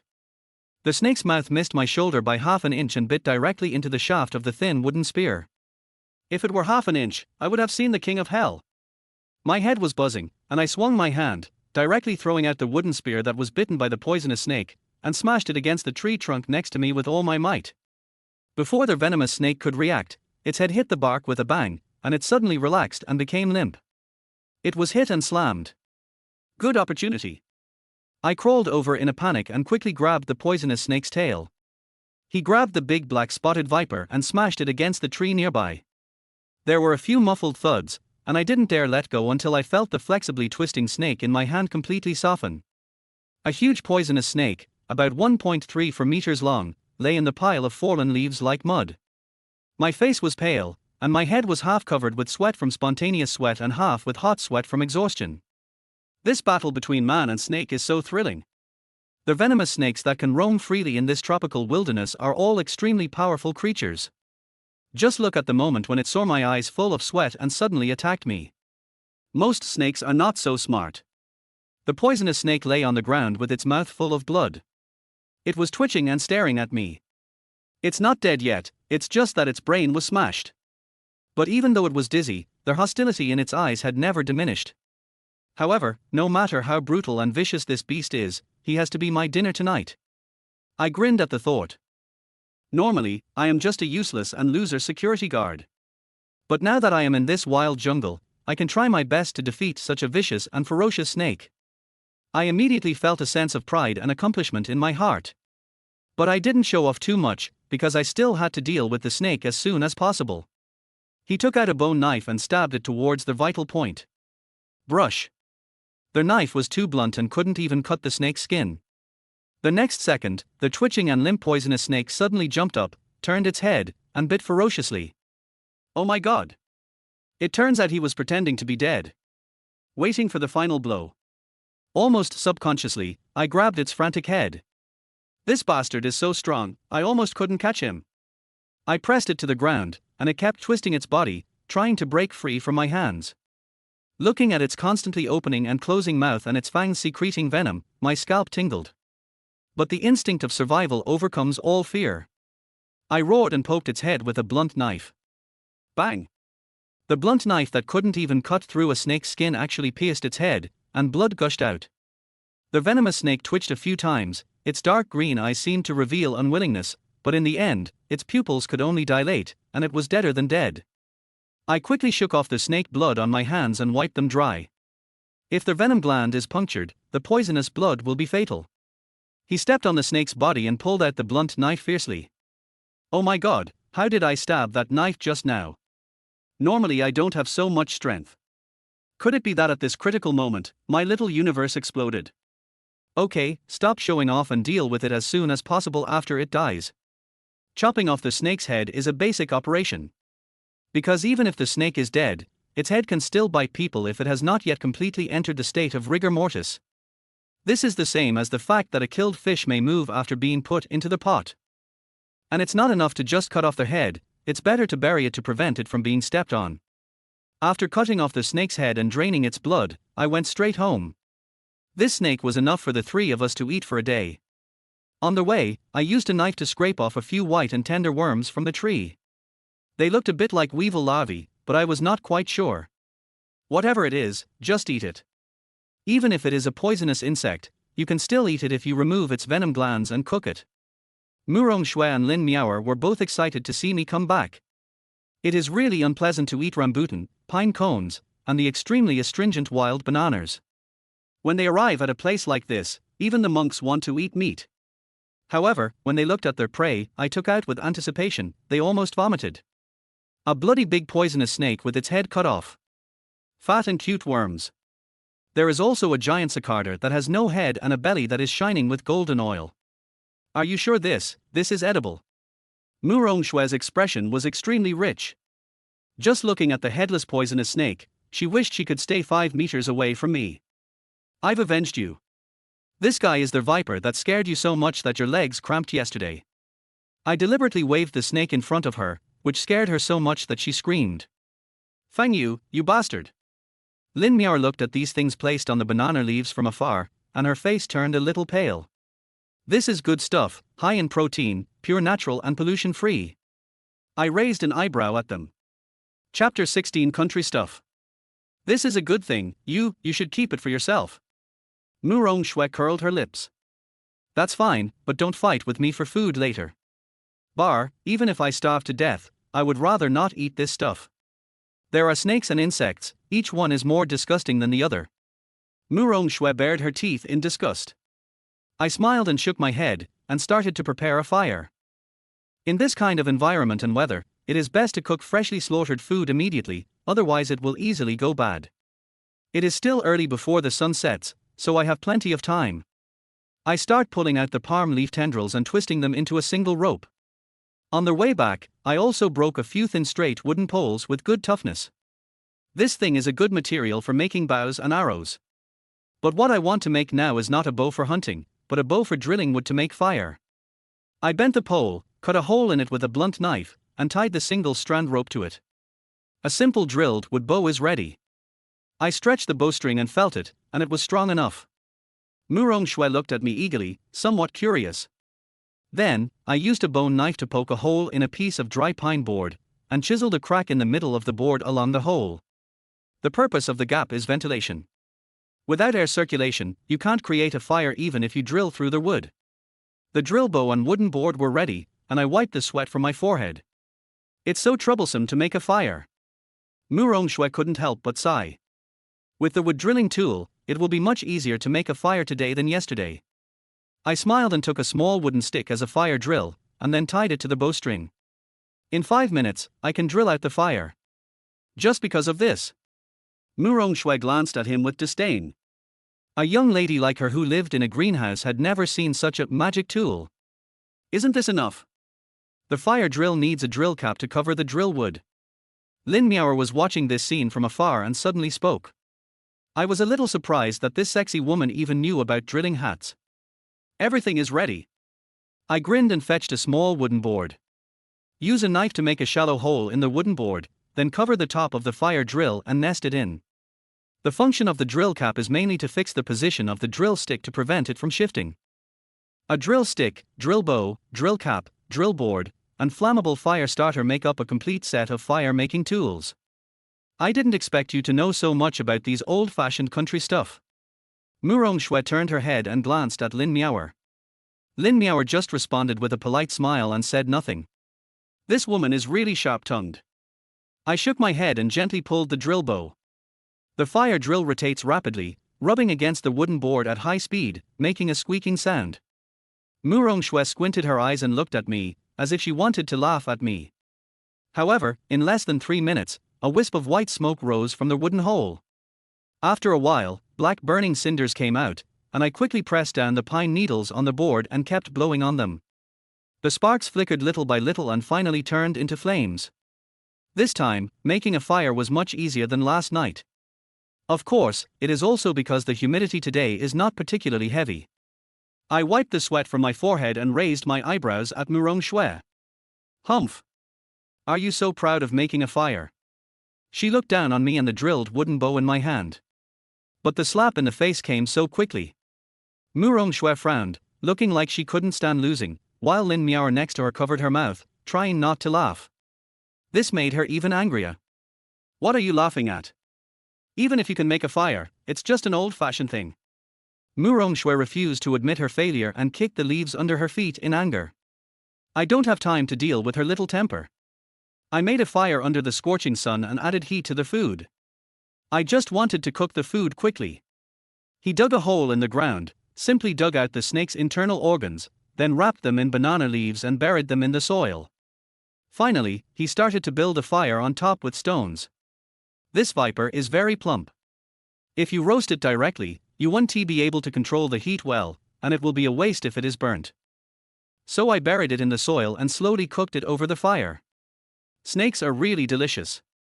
When I first joined the company, I followed my brothers from the security team to a farmer's yard to eat snake soup. The taste is amazing, fresh, fragrant and tender. But in places like this, you can't eat snakes randomly, as they are full of parasites and bacterial viruses. It must be cooked thoroughly before eating to be safe. After eating uncooked snake meat, I had diarrhea that night, which was considered a disaster. You never know for sure that in 10 days or half a month, Sparganum will directly drill into your head. This parasite can be more than 10 centimeters long. The thought of having this thing swimming around in your head makes your scalp tingle. Chapter 17, Say no with your mouth, but your body is honest.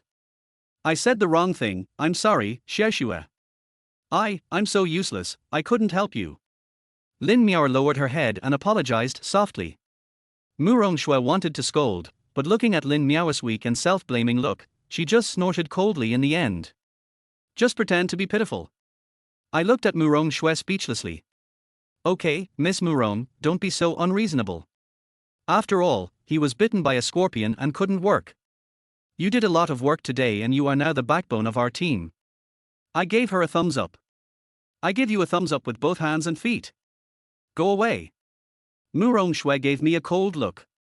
Although she said with disdain, there was a hint of happiness in her eyes. Here, I'll give you the first bite of this skewer as a reward for your hard work. Go away, I don't want to eat it. Forget it. I was too lazy to talk to her anymore. It smells so good. After smelling the skewers, I took a big bite. The shell of the larvae was roasted until it was crispy and easy to bite open with a crunch.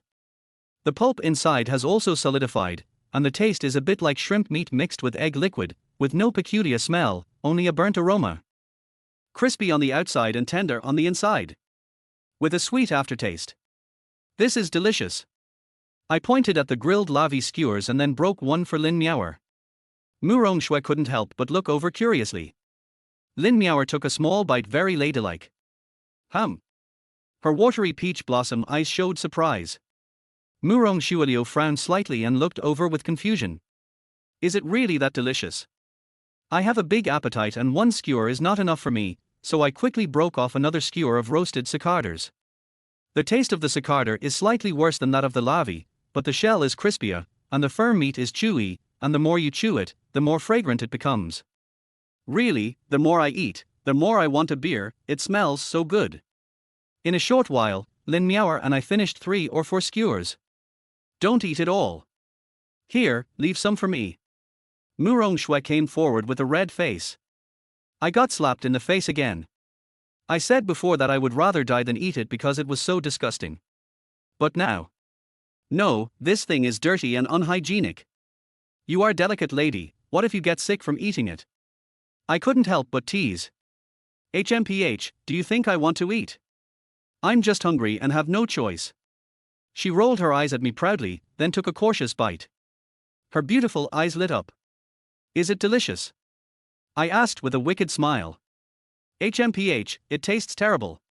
She said the food tasted bad, but she ate it voraciously, without any sign of being a lady. This woman is really. She says no with her mouth, but her body is very honest. Not tasty? I saw she almost ate the skewer. Maybe she noticed that the way she ate was a little inconsistent with the elegant image of a young lady. She quickly explained, "What are you looking at? I'm just hungry, otherwise I wouldn't eat such disgusting things." Really? I looked at her with amusement. Mu Rongshui quickly ate up all the skewers in her hand, and still felt unsatisfied. She put on a shy face and simply folded all the sticks away. I was stunned. Please leave some for me. Looking at my speechless eyes, Mu Rongshui felt a little embarrassed. It's just a few skewers, don't be so stingy, okay? Well, I'll pay you when we get back. Just name a price, how much per skewer? I was a little amused and confused. Just leave some for me. I don't want your money. Also, you should ask Lin Miao if she wants it. It's okay, Sheshue, if you like it, just eat more. Lin Miao covered her mouth and smiled. Mu Rongshui was a little embarrassed. Who said I like to eat? I repeat again, I'm just hungry. She had to explain.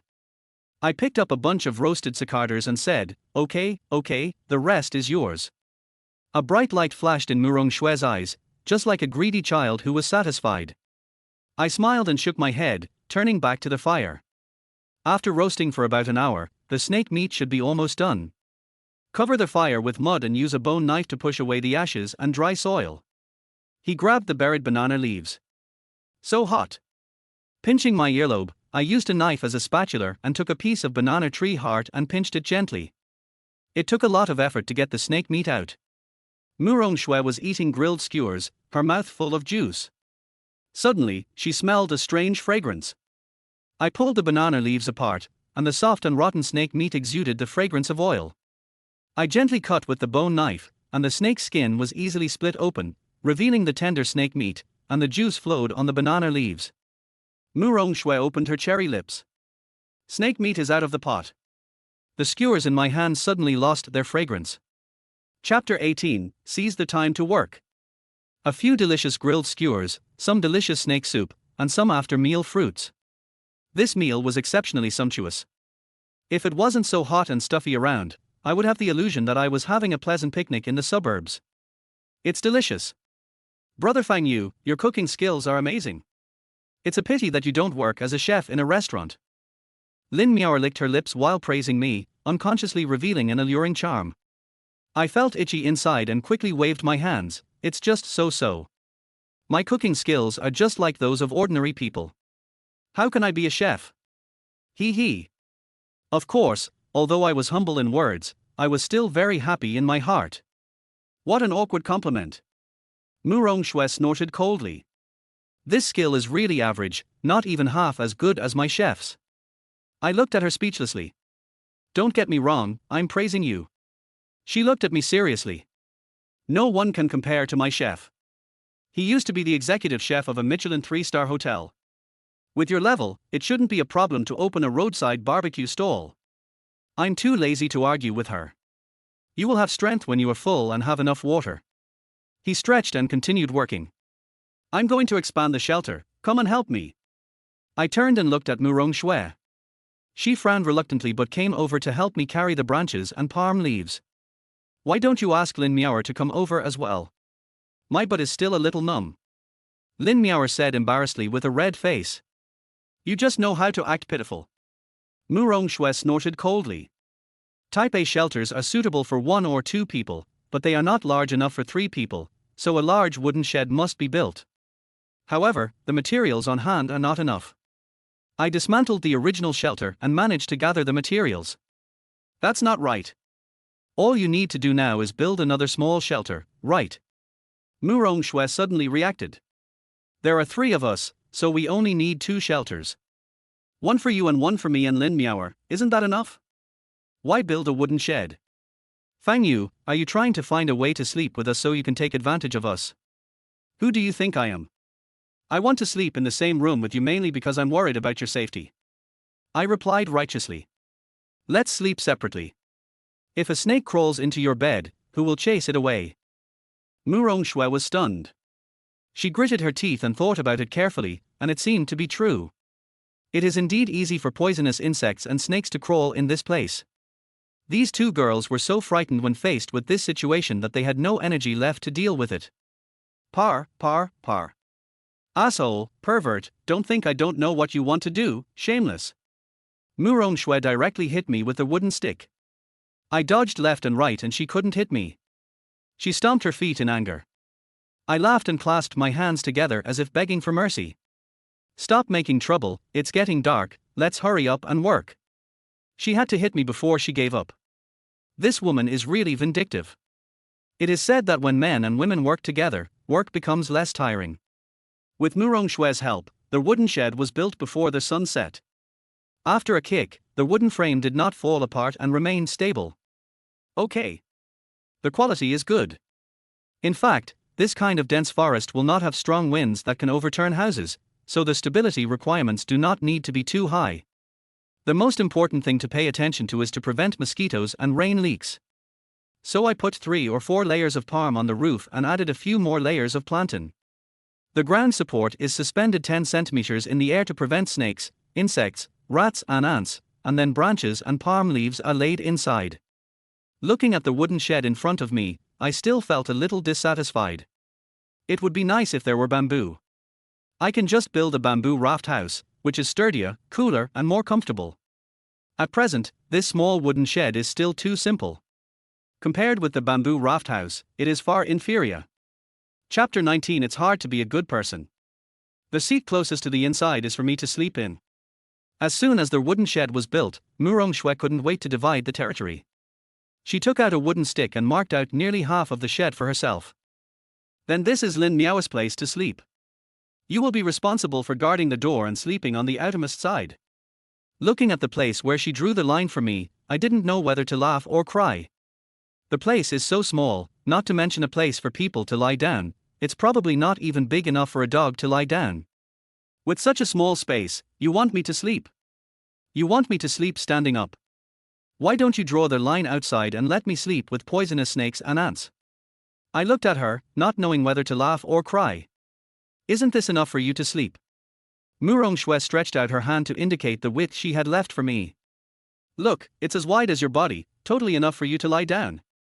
Then you have to leave some space for me to turn over. Doesn't this woman have any common sense? Where is the bed that is wide enough for one person? It's okay, Brother Fang Yu, if you don't get enough sleep, you can move over to me at night. Lin Miao said with a smile behind him. There's enough space here. She raised her eyebrows at me, looking seductive.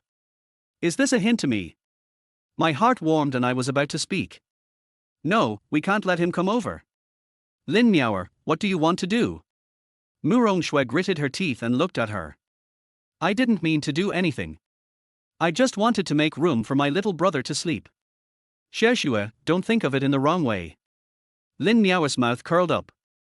This house was built for us by my brother, but you took away half of it. Isn't this a bit? She looked at Murong Shui with a smile, and although her tone was soft, there was a hidden sharpness in her voice. What do you want to say? Are you going to say that I'm selfish? Murong Shui was angry and retorted directly. Don't forget, you didn't contribute any strength in this shed, and I still allocated such a large space for you. If I were really selfish, I would kick you out and make you sleep on the floor. I divide it this way because I'm afraid he'll do something to us at night, right? Murong Shui was so angry that her pretty face turned pale. All right, stop arguing. I quickly waved my hands. If I really wanted to do something to you, why would I have to wait until now? I am completely speechless about Murong Shui's vigilance. Even after I have told her so many times, she still doesn't believe in my character. It's hard to be a good person these days. Like this. I took out the branches again and divided the wooden shed into 3 equal parts. Miss Murong sleeps in the innermost, Lin Miao sleeps in the middle, and I sleep outside. 3 people each take 1/3, that should be fine. I looked at Murong Shui helplessly and handed the sharpened bone knife directly to her.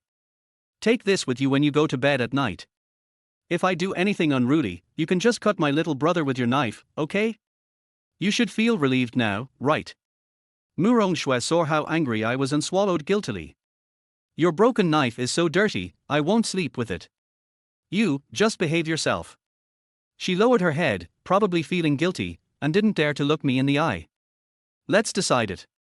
Each of us will sleep 1/3 of the bed. I nodded and said nothing more. Before we knew it, the sun was setting and night was falling. I looked overhead and saw that dark clouds were gathering again. There was a 100% chance that it would rain tonight. I think the weather has been like this recently, with bright sunshine during the day and heavy rain at night. I plan to build a reservoir to store rainwater to meet domestic water needs. In a place like this, you must prepare bath water and laundry water. Otherwise, your body will become dirty, wet and greasy, and skin ulcers will easily occur. Use the fire drilling bow to light the fire again, ready for nightfall.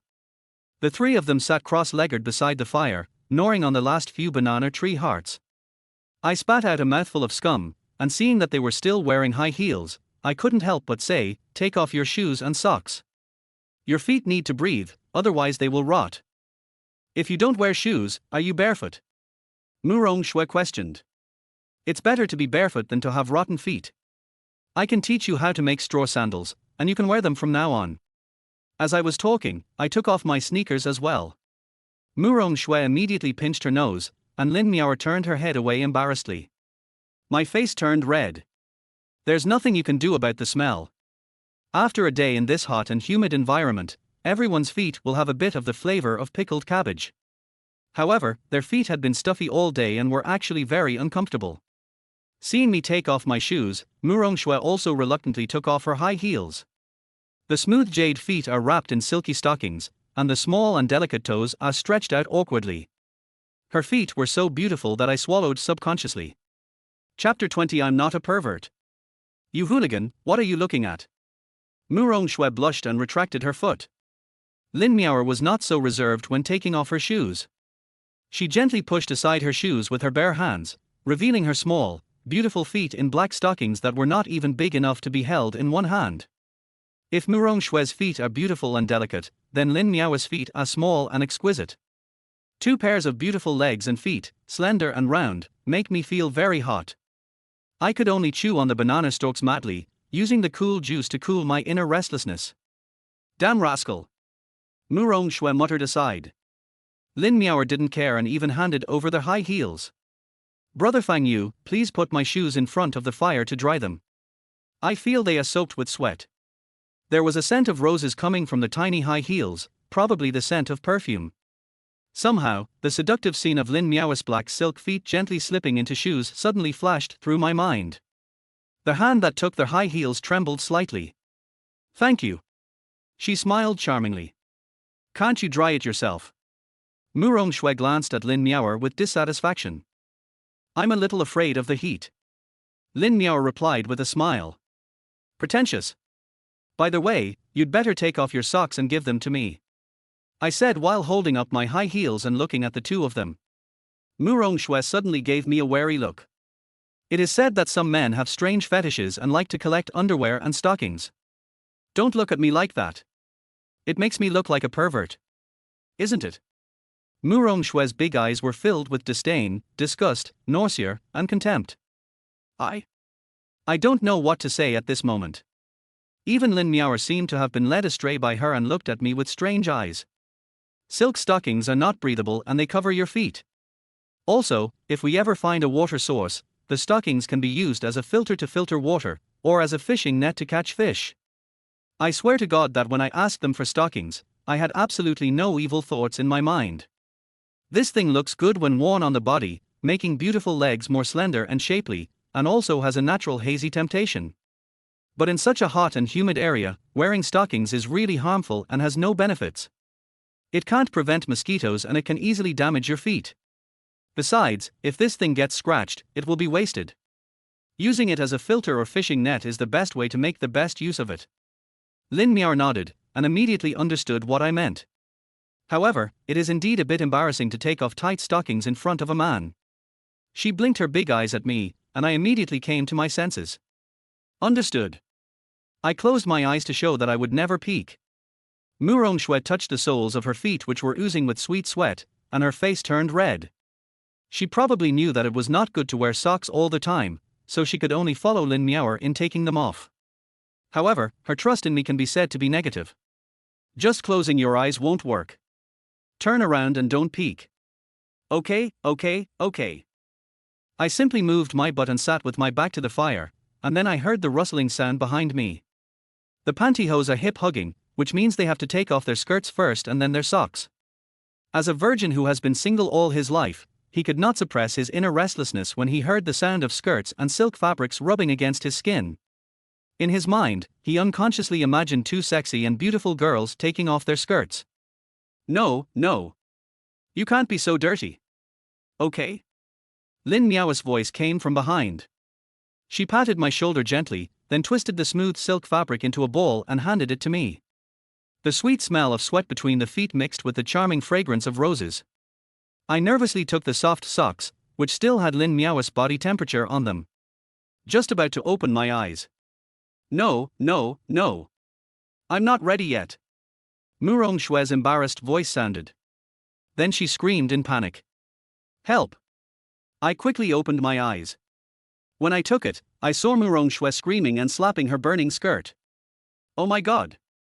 How did you set your skirt on fire just by taking off your socks? I rushed over and grabbed her skirt which had half of it burned. With a panicked tug, her white thighs were directly exposed to the air, looking fleshy, tender and attractive. Even her pink panties were exposed. Chapter 21. This skirt is quite sexy. Murong Shui's face turned pale and she quickly covered her lower body, curling up into a ball. I threw the burning skirt on the ground and stomped on it until I finally put out the fire. Murong Shui squatted on the ground, trembling all over. She looked at Lin Miaoer angrily. It's all your fault. Why are you doing it so fast?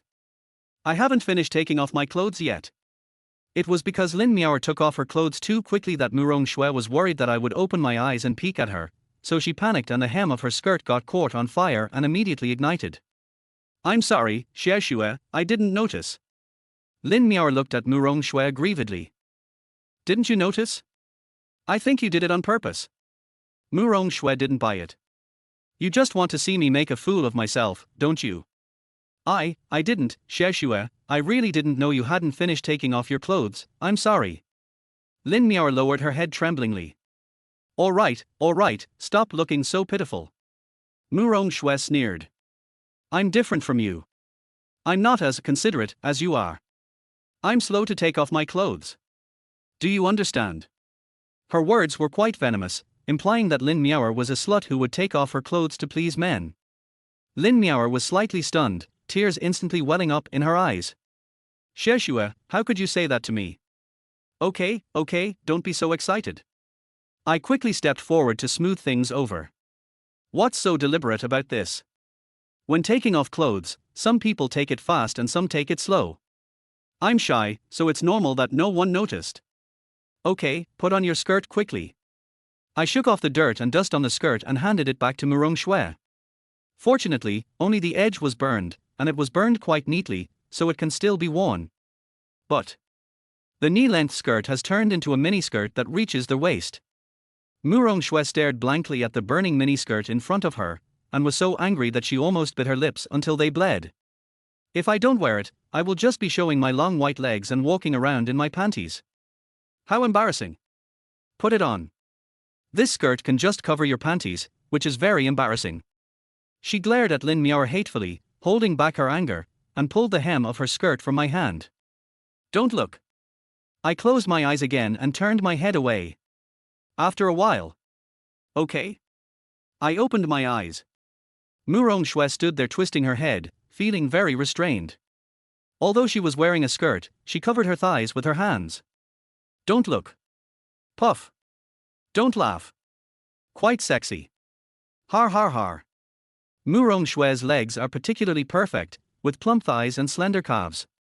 The miniskirt can make her beautiful legs look particularly attractive. She blushed. If you look back again, I will fire you. Okay, I won't watch it anymore, you're so stingy. Anyway, you have to wear this miniskirt from now on. The big white legs were swaying here and there, and I couldn't help but look at them. By the way, don't wear high heels tomorrow. I'll teach you how to weave straw sandals. Lin Miao nodded obediently. Mu Rongshui pouted her lips in displeasure. She used to wear luxury high heels from Hermes and Louis Vuitton, but now she has fallen to the point of wearing straw sandals. I could guess what she was thinking with my eyes closed, but I was too lazy to say more to her. Straw sandals are waterproof, breathable, lightweight and non-slip, which can keep your feet healthy and dry in this hot and humid environment, and prevent foot rot. They are 100 times better than the high heels they wear that cost tens of thousands of dollars a pair. As dark clouds gathered overhead, the night grew darker. It's about to rain, let's go in and rest. The wind started to blow, and I hurriedly covered the fire with soil, then tiptoed on the wooden boards and walked into the wooden shed to shelter from the rain. The weight of the 3 men pressed on the leaves and wooden boards, making a creaking sound. Don't step around when you go in, just lie down. I whispered to the 2 of them. The suspended shelf was not able to bear the force to begin with, and it was only able to bear the weight if 3 people lay down flat on their backs. If someone foolishly stepped on it, the floor would collapse immediately. Mu Rongshui lay on her stomach and crawled over carefully, not realizing that her panties had leaked out from under her skirt. I turned away embarrassedly, and Lin Miao followed closely behind. In the darkness, I could only see 4 white thighs swaying in front of me. Okay. Lin Miao called me after she lay down. Only then did I lie down carefully. Then he began to take off the palm leaves that were covering his body. Why are you taking off your clothes? Mu Rongshui's vigilant voice sounded from behind. Her breathing and Lin Miao's breathing became tense at the same time. Chapter 22. Don't come back if you can. My heart was burning and my head was buzzing. It was the feeling of the blood rushing to my head. Let me give you a massage, will you? I'm very good at it. My husband asks me to give him a massage every day when he comes home from get off work. He gets tired easily and often aches all over. Every time I give him a couple of gentle massages, he relaxes and feels much better. Isn't your husband tired from work? I swallowed, but my throat was choked and I couldn't speak. Lin Miao's breathing was a little heavy, with a hot and refreshing fragrance. Seeing that I didn't react, she took it as my consent. The soft little hands began to gently squeeze the soft flesh on my waist. Her technique seemed to have some kind of mysterious magic, and an extremely comfortable and relaxed feeling immediately came from my waist and abdomen. Are you comfortable? Lin Miao's voice was sweet. It feels so good. Use a little more force on that spot. It's a little sore there. Oh, yes, your technique is really great. I was almost moaning in comfort as I twisted my waist and felt the magic of Lin Miao's fingertips.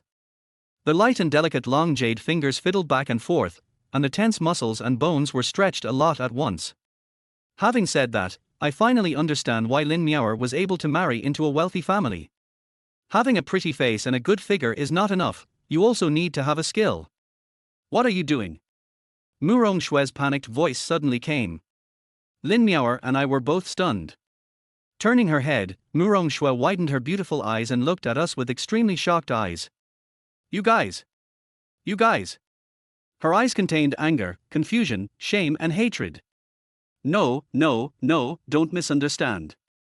However, at this time, Lin Miao's hand was very close to my lower body, and I was only wearing a pair of underwear. There is no way to avoid misunderstanding.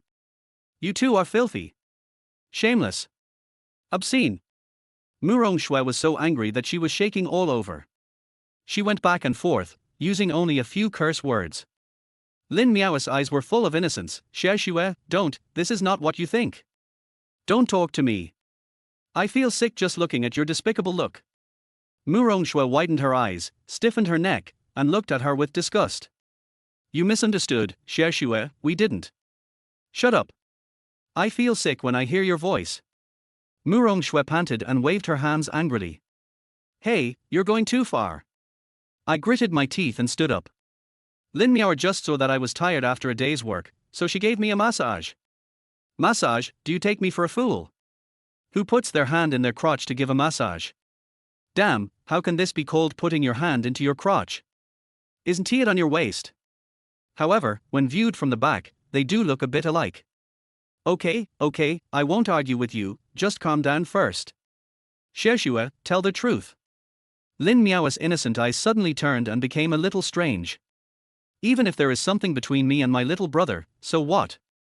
In this environment, I don't know when I can go back. The only person I can rely on is my little brother. He saved my life, so what's wrong with me thanking him? Whatever we do, it has nothing to do with you, right? Lin Miao has always been soft and gentle, and just accepted Mu Rongshue's scolding. Basically no argument. But tonight, she seemed to be venting her previous anger, with sting in her eyes. These words were well founded and Mu Rongshue was so angry that she couldn't refute them. Yes, this matter has nothing to do with me. She looked at both of us angrily, her eyes red. I am meddling in other people's business. Keep going. I wish you two, a pair of shameless and despicable dogs, a long and happy marriage in this damn place. I, a nosy person, will get out of here first. After saying that, Mu Rongshue rushed out angrily in her high heels. Hey, what are you doing? Come back. I reached out to pull her, but she scratched me away with her claws, leaving blood marks all over my arm. Damn, isn't this woman too pretentious? Looking at the bloodstains on my arm, I became angry. Lin Miao is right, I am not related to Mu Rongshue. Even if I really had sex with Lin Miao in this shed, it would have none of her fucking business, right? If I hadn't saved her, she would have been eaten by wild beasts and insects in this damn place until only bones were left. Go. Don't come back if you can. You want to throw a tantrum? Okay. It's pitch black outside, and there are poisonous insects and snakes everywhere. Let's see how long you can last. If you don't come back, then don't come back. Mu Rongshue gritted her teeth and ran wildly in the dark, and she disappeared for a long time. Shit, he really ran away. Chapter 23 The most difficult beast to deal with. She gently scratched the palm of my hand and said something that made my blood boil. But I still gritted my teeth. You should take a rest first. I'm going to look for Mu Rongshue. He turned and left, not daring to stay any longer. One was that he was afraid that he really couldn't control himself, and the other was that he was worried about Mu Rongshue's safety. The jungle is even more dangerous at night, and if you are not careful, people can really die. I quickly chased after the direction Mu Rongshue disappeared. In the darkness, Lin Miao gritted her teeth, a trace of unwillingness and anger flashed in her eyes. Maybe she has never met a man who can stay sober under her feminine offensive? To be honest, if I hadn't run fast enough, I would have almost collapsed. I wiped the blood from my nose twice on the way before I calmed down a little. Murong Shui. I shouted into the darkness a few times. No response. This girl can really run. It was pitch black all around, with only the occasional firefly landing, allowing me to see a little bit clearly. The footprints on the ground were very messy, but fortunately it had just rained and the ground was muddy, so they were barely recognizable. I have to say, this woman's energy when she gets angry is quite powerful. I didn't dare to run so far at night, her feet never stopped all their way. Did he eat my chewing gum? Can't stop? I heard a rustling sound in my ears. There must be snakes or poisonous insects in the grass. I didn't dare to take the risk of following him, so I broke off a branch and used it as a walking stick and continued to chase him. The jungle is not suitable for traveling at night. Before you set foot, you have to sweep the ground with a walking stick and wait until all the snakes, insects, rats and ants are gone before you can set foot. I followed him all the way and called out several times, but no one responded. The further we went, the fewer fireflies there were, and the footprints became increasingly blurred and messy. Finally, the footprints completely disappeared in a field of vines. I lost him. The croaking of frogs, the chirping of insects, the calls of unknown wild animals, and the flapping of insect wings made me feel dizzy. It was not until I was bitten by mosquitoes several times that I remembered that I was not wearing any clothes. This is bad. The mosquitoes in the rainforest are deadly, vicious and poisonous. Despite all the precautions, it still couldn't be prevented. Next, I can only hope that I am lucky enough and the mosquito does not carry any deadly virus. Murong Shui. Stop making trouble and go back. It's dangerous outside. I didn't give up and shouted again. Still no response. There are no footprints ahead, and there is no light source. If I continue to explore, I will be in danger. Having done this, I feel I have done my best for her. Although I comforted myself in this way in my heart, I still felt extremely lost deep down because I failed to save her. Help, help. A faint cry, like the buzz of a mosquito. My eyes suddenly widened and I couldn't hear anything again. Hallucination. Help. Fang Yu, I'm here. It's not an illusion. I was startled and ran towards the direction where the sound came from. However, when I arrived at the place where Murong Shui was calling for help, I suddenly didn't dare to move. Murong Shui was struggling to cling to a big tree at this time, shaky and with a look of pain on her face. Under the tree, there were 6 porcupines with barbs standing upright. Porcupines are not large beasts, with the largest being only 70 centimeters long, but their bodies are covered with sharp spines. They are brave and aggressive, and more dangerous and difficult to deal with than some large predators. At this time, each of the porcupines surrounding Murong Shui was huge in size, unlike ordinary species. The strongest one was even 1 meter long, and the spikes on its body were more than half a meter long. They were sharp and hard, and looked very scary. Murong Shui must have accidentally entered their territory. Porcupines move out at night to look for food. Once they find an intruder, they will attack frantically and regardless of the consequences. The pigs in the mountains are not easy to mess with. Wild boars, mountain boars and porcupines are all the same. Moreover, their ferocity is inversely proportional to their size. The smallest porcupines are the most ferocious. When Murong Shui saw me coming, she immediately looked for help. Fang Yu, I'm here. It would have been better if she didn't shout. As soon as she shouted, the porcupine's cold gaze swept over her. Damn, I didn't bring any weapons. No, even if I had weapons, I wouldn't be able to deal with these monsters covered in thorns. If it was a snake, I could at least knock it out with the pole. But these large porcupines have thick skin, sharp teeth and mouths, and can only be dealt with by shotguns. The strongest porcupine leader turned his head, panted, and howled, and the porcupines around him also stared at him. The spikes on their backs stood upright, like warriors raising sharp spears and pointing them at the enemy. This scene made my scalp tingle, so I quickly found a tree and climbed up it. Chapter 24, Grasshopper on a Tree. As soon as I climbed up the tree, the porcupine leader howled and rushed towards me.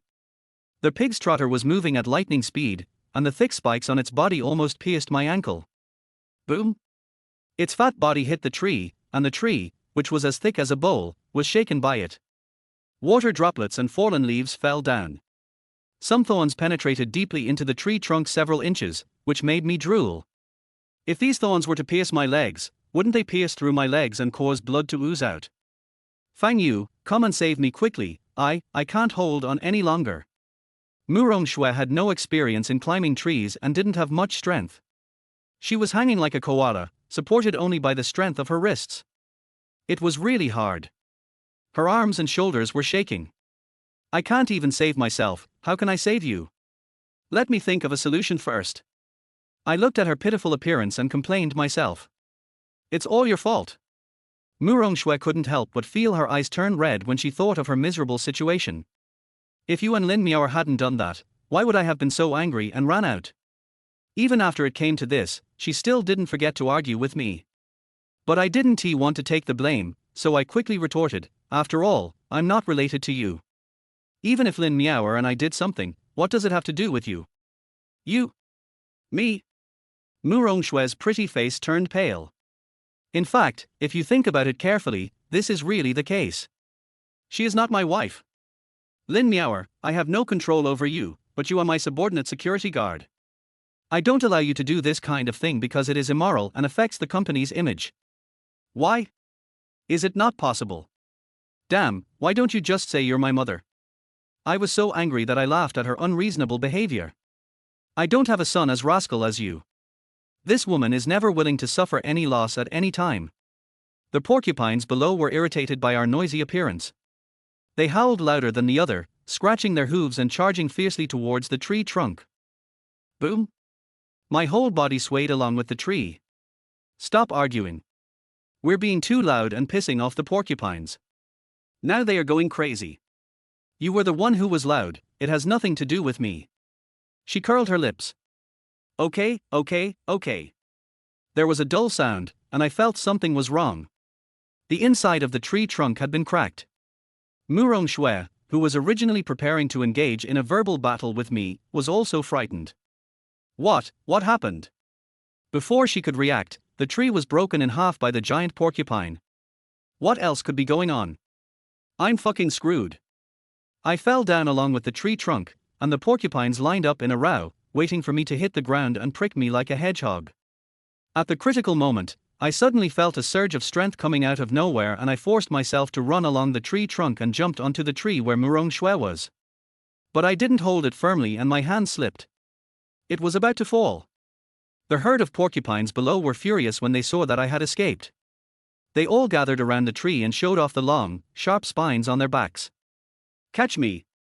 At the critical moment, Murong Shui actually stretched out her beautiful legs for me to grab. This woman is so flexible. She can reach me just by stretching her legs. I don't know how great it would be if she could wrap her legs around my waist. Bar, what the hell am I thinking? I reached out in panic and grabbed Murong Shui's slender feet. I instantly found the force point and used my other hand to hug the entire tree trunk, successfully stopping the downward trend. It hurts. Let go. Murong Shui on top of my head couldn't bear my weight, and the pull just now almost pulled her down. I quickly let go, while still holding up her feet so that she could bear the force. At this moment, she and I became grasshoppers on the same tree. As soon as you look up, you can see the infinite scenery under Murong Shui's skirt. You bastard! Murong Shui kicked me so hard that my eyes went dark. He just saved me, and now is trying to push me into hell. Don't peek. I wouldn't have saved you if I had known. Murong Shui's pretty face turned red with anger. She risked her life to pull me up, and after I was rescued, the first thing I did was to look up at the color of her panties. I didn't mean to do that. I didn't see anything. Actually, I've seen it a long time ago. It's pink. What's there to say? Murong Shui was so angry that she couldn't speak. The porcupine below missed its attack twice and became even more frantic. He started ramming madly into the tree where we were. Chapter 25, Pig Walking Master. However, this tree is much thicker than the previous one, and it takes one person to hug it. No matter how strong the porcupine is or how hard it charges, it can only cause the tree to shake slightly without causing any damage. Are you stupid? You think you can break it? I smiled and looked at the stupid pigs on the ground. A cry of pain came from above my head. Are you okay? Have you figured out how to get out of this predicament? I really can't hold on any longer. Murong Shue's face was pale, with cold sweat pouring out of her forehead. She has reached her limit. If she falls, I won't be able to catch her, and she will be pierced into a toothpick like beef. Don't worry, let me think about it. In a panic, I turned my head to check the surrounding terrain.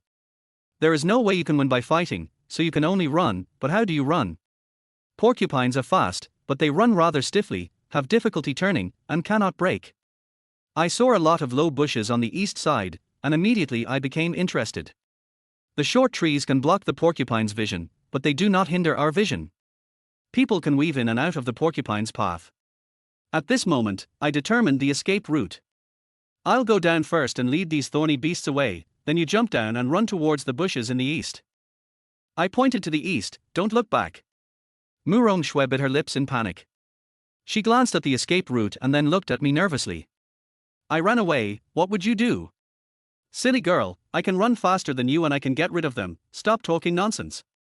Seeing that the giant porcupine failed to hit the target again and was shaking its head, I suddenly jumped down to the west, rolled on the ground, and stood up steadily. The porcupine saw me jump down and started chasing me madly with its hooves spread out. Fuck, you bunch of idiots, kill me if you dare. I challenged them while running towards the west for my life. Only after I and the pigs disappeared did Murong Shue endure the pain in her arms and climb down the tree bit by bit. She looked worriedly at the direction I ran in, gritted her teeth, turned around and ran east. Pigs are just pigs after all, they can only rush around recklessly. I used my body's strength to my advantage, jumping up and down, and circling the tree. Although I was almost caught up several times, I finally got rid of these porcupines. As soon as I had distanced myself from her, I immediately turned around and ran towards Murong Shue, intending to meet up with her. Grandpa won't play with you anymore. The pig playing mission was successfully completed, and I spread my legs and ran wildly without caring about anything. The howling of the porcupine behind me was heart-wrenching. At this time, the porcupines were extremely angry because of me, and their speed instantly increased to the fastest. I don't know whether these beasts have the concept of insult in their minds. But at this moment, they were like a group of people whose faces I had stepped on and humiliated. The frenzied rage almost burst out of the pigs' noses. Even a tiger out of the cage could not match their speed. I looked back and saw that these beasts were catching up with us again, and they were getting faster and faster. Even though I used the bushes to get around, the fattest porcupine in the lead kept pestering me like a demon and wouldn't let go, as if it wanted to stab me to death on the spot. Finally, I caught up with Murong Shue, but she was standing in front of me, motionless. Why don't you run? Run. What happened to this girl? Frozen? Don't run.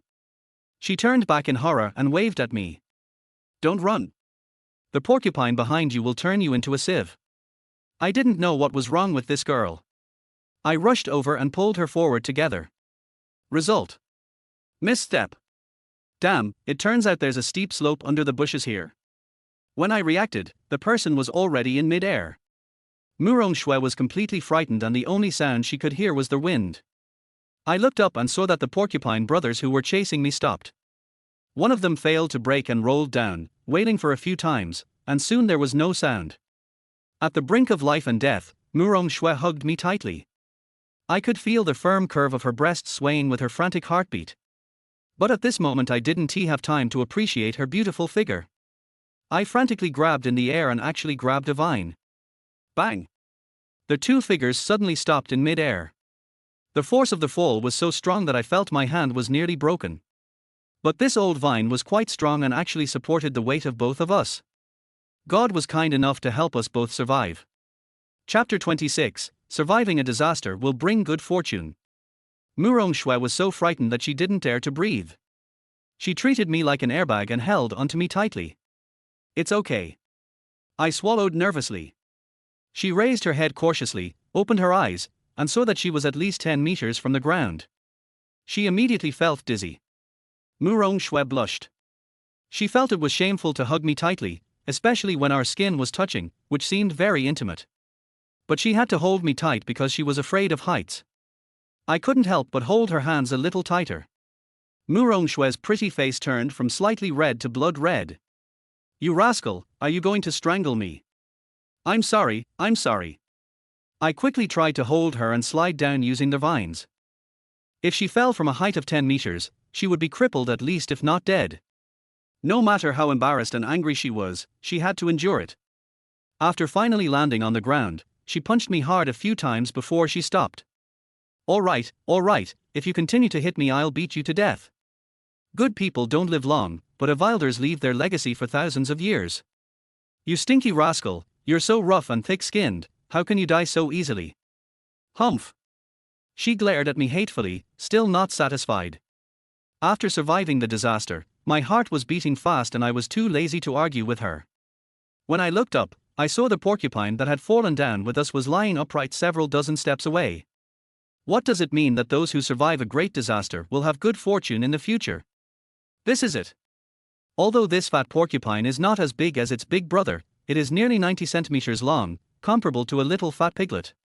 If we take it back, we won't have to worry about meat for 2 or 3 days. This trip wasn't in vain. I picked up a fat pig for free. Hee hee. I went over happily. Murong Shui was stunned for a moment. She turned her head and saw the corpse of the porcupine. Is it dead? Why don't you try artificial respiration to see if you can save it? I couldn't help but joke. Go to hell. You bastard. Murong Shui stomped her feet in anger. Har har har har. This little girl looks quite cute when she's angry. I squatted down happily and raised my eyebrows at Murong Shui. We can eat fresh pork these days. Do you want to eat roasted porcupine? Although she was annoyed by me, she couldn't help swallowing when she thought of the sizzling and fragrant roasted pork. In such a desperate situation, such delicious food is hard to come by. After all, porcupines are ferocious. Without a group of people and suitable hunting tools, it is basically difficult to hunt these thorns. I want to eat pig's trotters. Murong Shui snorted. Give me a hand, and all 4 pig's trotters will be yours. I waved at her. Murong Shui glanced at me, a little nervous. A young lady like her has never dealt with wild animals. How can I help you? I used a branch to turn the porcupine over, with its belly without spikes facing upwards. You have to bleed the pig before killing it. It's a pity that I didn't bring the sheepbone knife with me. Just help me keep an eye on it and don't let flies or mosquitoes land on it. Murong Shui nodded nervously. She knew nothing and could only do this kind of work. Fortunately, there were a lot of exposed gravel nearby. I just picked a piece of stone with a sharp edge and a pointed tip, and after grinding it for a while, I could barely use it as a knife. Murong Shui stood beside the porcupine's corpse, waving her hands to drive away mosquitoes. I walked over, felt for the blood vessels on the porcupine's neck, raised my knife, and stabbed the wound with hatred. Blood gushed out of the wound. Murong Shui's face was pale. Even the scene of slaughtering a pig was very bloody for her. Help me hold down its legs so it can form a cross. I. Murong Shui didn't dare to open her eyes. Hurry up. Murong Shui glared at me hatefully, but finally, helplessly, she carefully held down the pig's trotter. Please use more strength, big sister, hold it down. I remember you had your meal. Okay, hold it down. Murong Shui closed her eyes, her hands were shaking, and her face was full of unhappiness. How could she, a grown-up lady, end up helping someone slaughter pigs? Chapter 27. The dead pig is ready to take off. I didn't have time to pay attention to her inner thoughts. I cut down along the porcupine's neck and cut it open. The stench and blood were flowing. Murong Shui almost retched when she smelled the smell. If you're scared, don't open your eyes. This is an extremely cruel scene. I removed the porcupine's internal organs with an expressionless face. Since there was not enough water to clean them, I had to discard the internal organs, but I kept the bladder. The porcupine bladder can then be placed together with the goat bladder and used as a water bag. Are you ready? When Murong Shui heard my hands turning over and over in the porcupine's belly, making gurgling sounds, she felt weak all over. Hold on tight, don't move. Suddenly, I accidentally opened the pig's intestines. Oh shit! At that moment, I felt like someone threw firecrackers into a cesspool. A hot, sour, and spicy taste hit me in the face, almost killing me on the spot. Murong Shui couldn't help it anymore, she turned her head and started to dry heave. I endured the severe nausea and threw my intestines out. We can't have this meat. Murong Shui arched her body and vomited acid water. It's okay, my intestines were just torn. I sniffed it and found that the pork was fine and not contaminated. I was so lucky, otherwise I would have thrown away the meat. It's not because of the smell, it's just that excrement is too dirty. Once it contaminates food, there is an 80 to 90% chance that you will have diarrhea after eating it. I found a few wooden sticks to prop up the porcupine's chest and abdomen, and then I used this sharp stone to peel off the skin bit by bit. In fact, pig skin is also a treasure, but there are too many thorns on the skin of porcupines, which makes it difficult to use and can only be cut off. After a while, the dark sky gradually turned bright. They actually slaughtered the pigs early in the morning. Murong Shui hadn't slept the whole time, but she wasn't watching the live broadcast of me slaughtering a pig. But there were too many mosquitoes around, and she was afraid of being bitten by them and contracting a strange disease, so she kept driving them away. Okay, done. I put the processed pork on a wooden stick and carried it on my back. Let's find a way back to the camp now. When talking about returning to the camp, Murong Shui frowned. She still felt resentful about what happened last night. However, after all, I risked my life to come out to find her in the middle of the night and saved her life. At this moment, she was more grateful to me than angry. Thank you for what you did last night. She lowered her head and spoke in a very low voice. It's okay. But don't run around next time. This forest is dangerous, especially at night. I gave her a displeased look. This can't be entirely my fault, right? If you and Lin Miaoer hadn't done that kind of thing. As soon as she mentioned Lin Miaoer, her voice immediately became sharper and her anger began to flare. All right, let's just turn the page and not discuss this anymore, okay? If we start talking about this again, there will be no end to it. Murong Shui bit her lip. If you don't want to mention it, then don't mention it. I have to say, this porcupine is really heavy. I don't know what this thing eats to grow. The porcupines in the zoo are probably not much bigger than cats, but this one is almost as big as a domestic piglet. After bleeding, skinning and removing the internal organs, there was only about 100 pounds left. As I was carrying it, I suddenly felt a hand holding the pork from behind. Turning my head, Murong Shui carefully put her hand on me and helped me hold the pig's trotter. Seeing my eyes, Murong Shui blushed. What are you looking at? I'm helping you, and you're not happy about it. This girl clearly wants to help others with good intentions, but she still doesn't put on a good face. Thank you very much. I looked at her with a smile. I was wondering why the pig on my back suddenly felt lighter. It turns out you were helping me. I thought the dead pig had grown wings and was ready to take off. Murong Shui gave me a blank look. He's not serious and talks nonsense.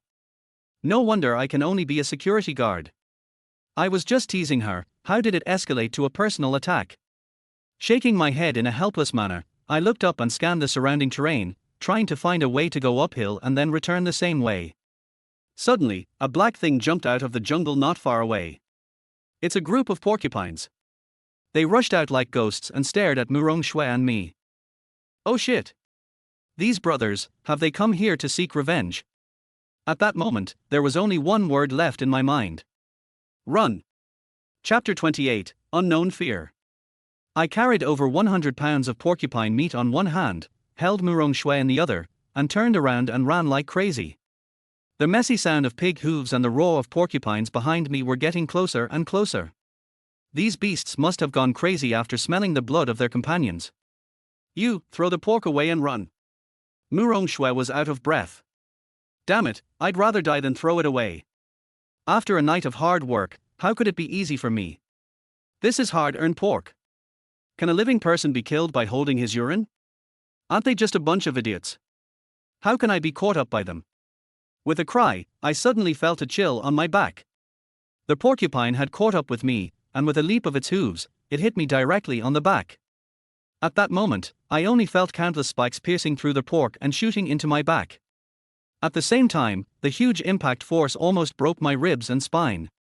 I rolled out with my whole body and pork, and Murong Shui also fell to the ground screaming.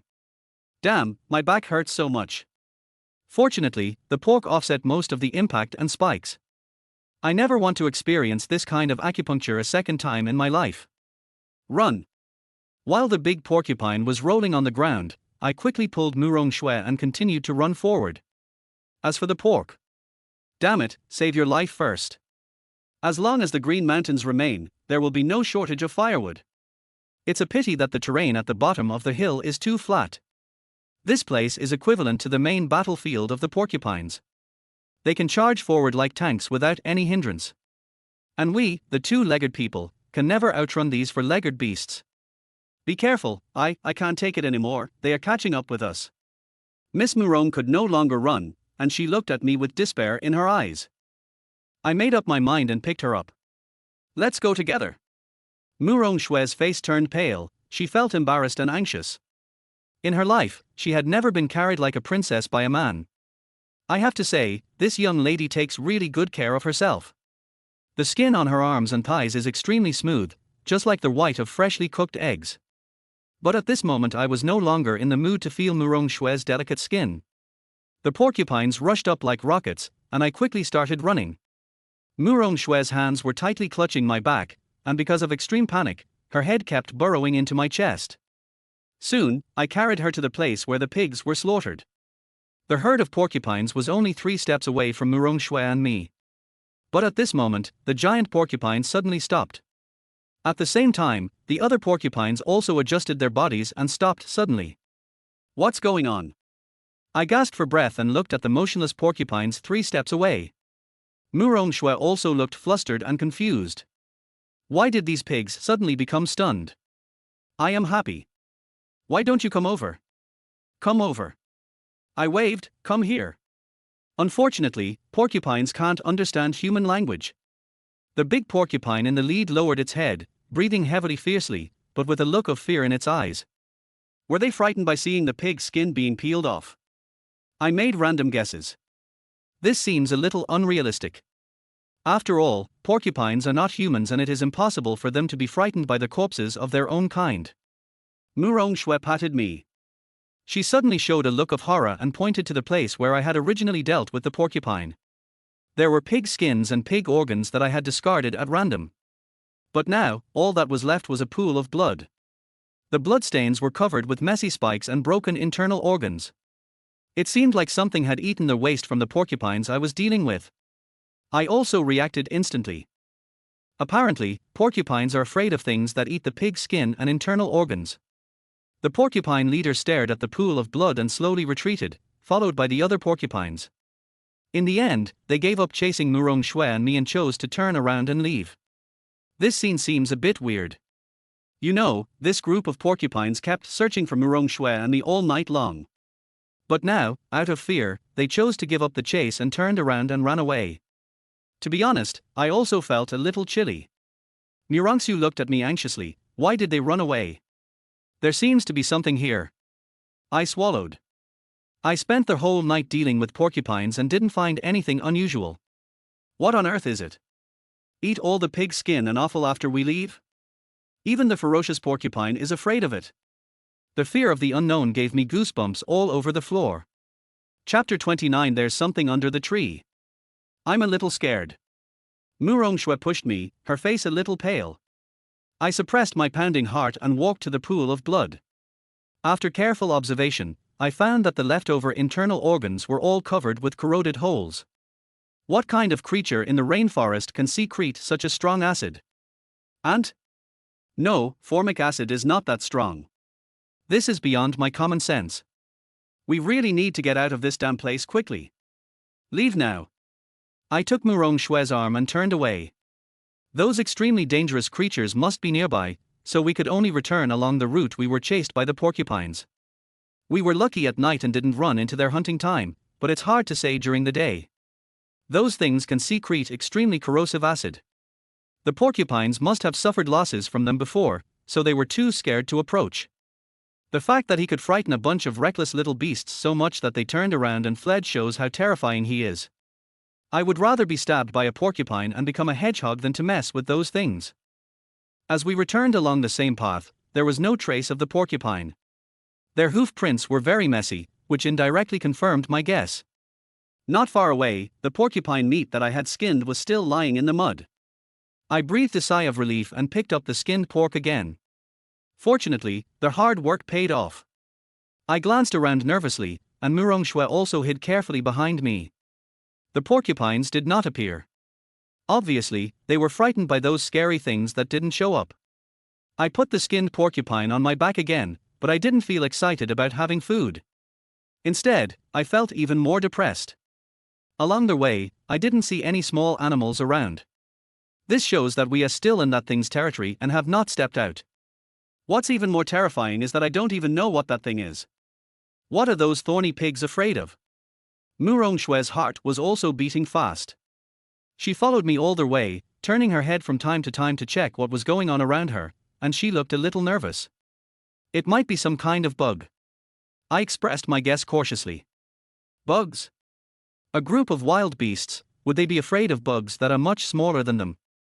In the rainforest, the most dangerous things are never wild beasts, but those inconspicuous insects that are deadly. I also remain vigilant at all times.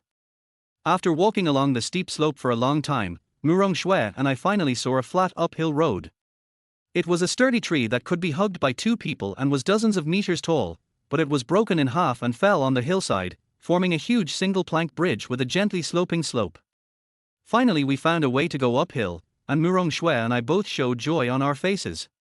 Wow, what a thick tree! Murong Shui looked amazed. After wandering around for so long, we finally found the way back and escaped from this damn area. Our tense nerves finally relaxed a little. Murong Shui walked towards the giant tree cautiously. Did someone cut it down? How could such a thick tree be broken in half? She asked curiously. To be honest, not only was she curious, I was curious too. Logically speaking, this tree is so big that two people can hug it. Unless a lumberjack cuts it down, I really can't imagine what natural conditions can cut it in half. But when Murong Shui and I got closer and saw the cross-section of the giant tree, we both gasped at the same time. The cross-section of the tree was full of holes and wormholes, as if someone had broken it with a machine gun. The termites here are so powerful that they can chew through such a big tree. This wasn't done by termites, I said seriously. Termites build nests. But the tree only showed signs of being gnawed and eroded, but no traces of termites. What kind of person did that? It's a bit brutal. Murong Shui shuddered subconsciously. It's not just brutal, it's horrific. Suddenly, Murong Shui seemed to see something and she screamed in fear. Under the tree. There's a skeleton. She suddenly pointed at a grayish-white object not far away and screamed. I looked in the direction of the sound. It was a human skull. Chapter 30, A corpse. Oh shit. It really is a skeleton. It was lying in the vines not far away. I was so nervous that cold sweat broke out on my back. Don't shout, or you might attract wild animals. Murong Shui quickly covered her mouth, but she was so scared that she almost collapsed to the ground. I pulled her behind me and tiptoed towards the skeleton next to the giant tree. When I got closer, I smelled a strange stench of corpse. Strange, why does a skeleton have a corpse smell? I lowered my head and saw that the skeleton was holding a flashlight and a fluorescent yellow uniform was scattered next to it. This is the rescue team. At that moment, all the hair on my body stood up. Murong Shui, who was following behind me, seemed to have noticed this as well. He is. This skeleton is most likely the person who came to rescue us. Murong Shui looked at me in a daze. I waved at her and told her not to be nervous. A thin piece of certificate fell beside the skeleton. Really? When I saw the contents of the certificate, my heart sank to the bottom. This man was called Zhang Ming, and he was a member of the Chinese overseas rescue team. He should have come to save us, but he died in this place. What's even weirder is, we were in distress 3 days ago, so the rescue team should have arrived later than us.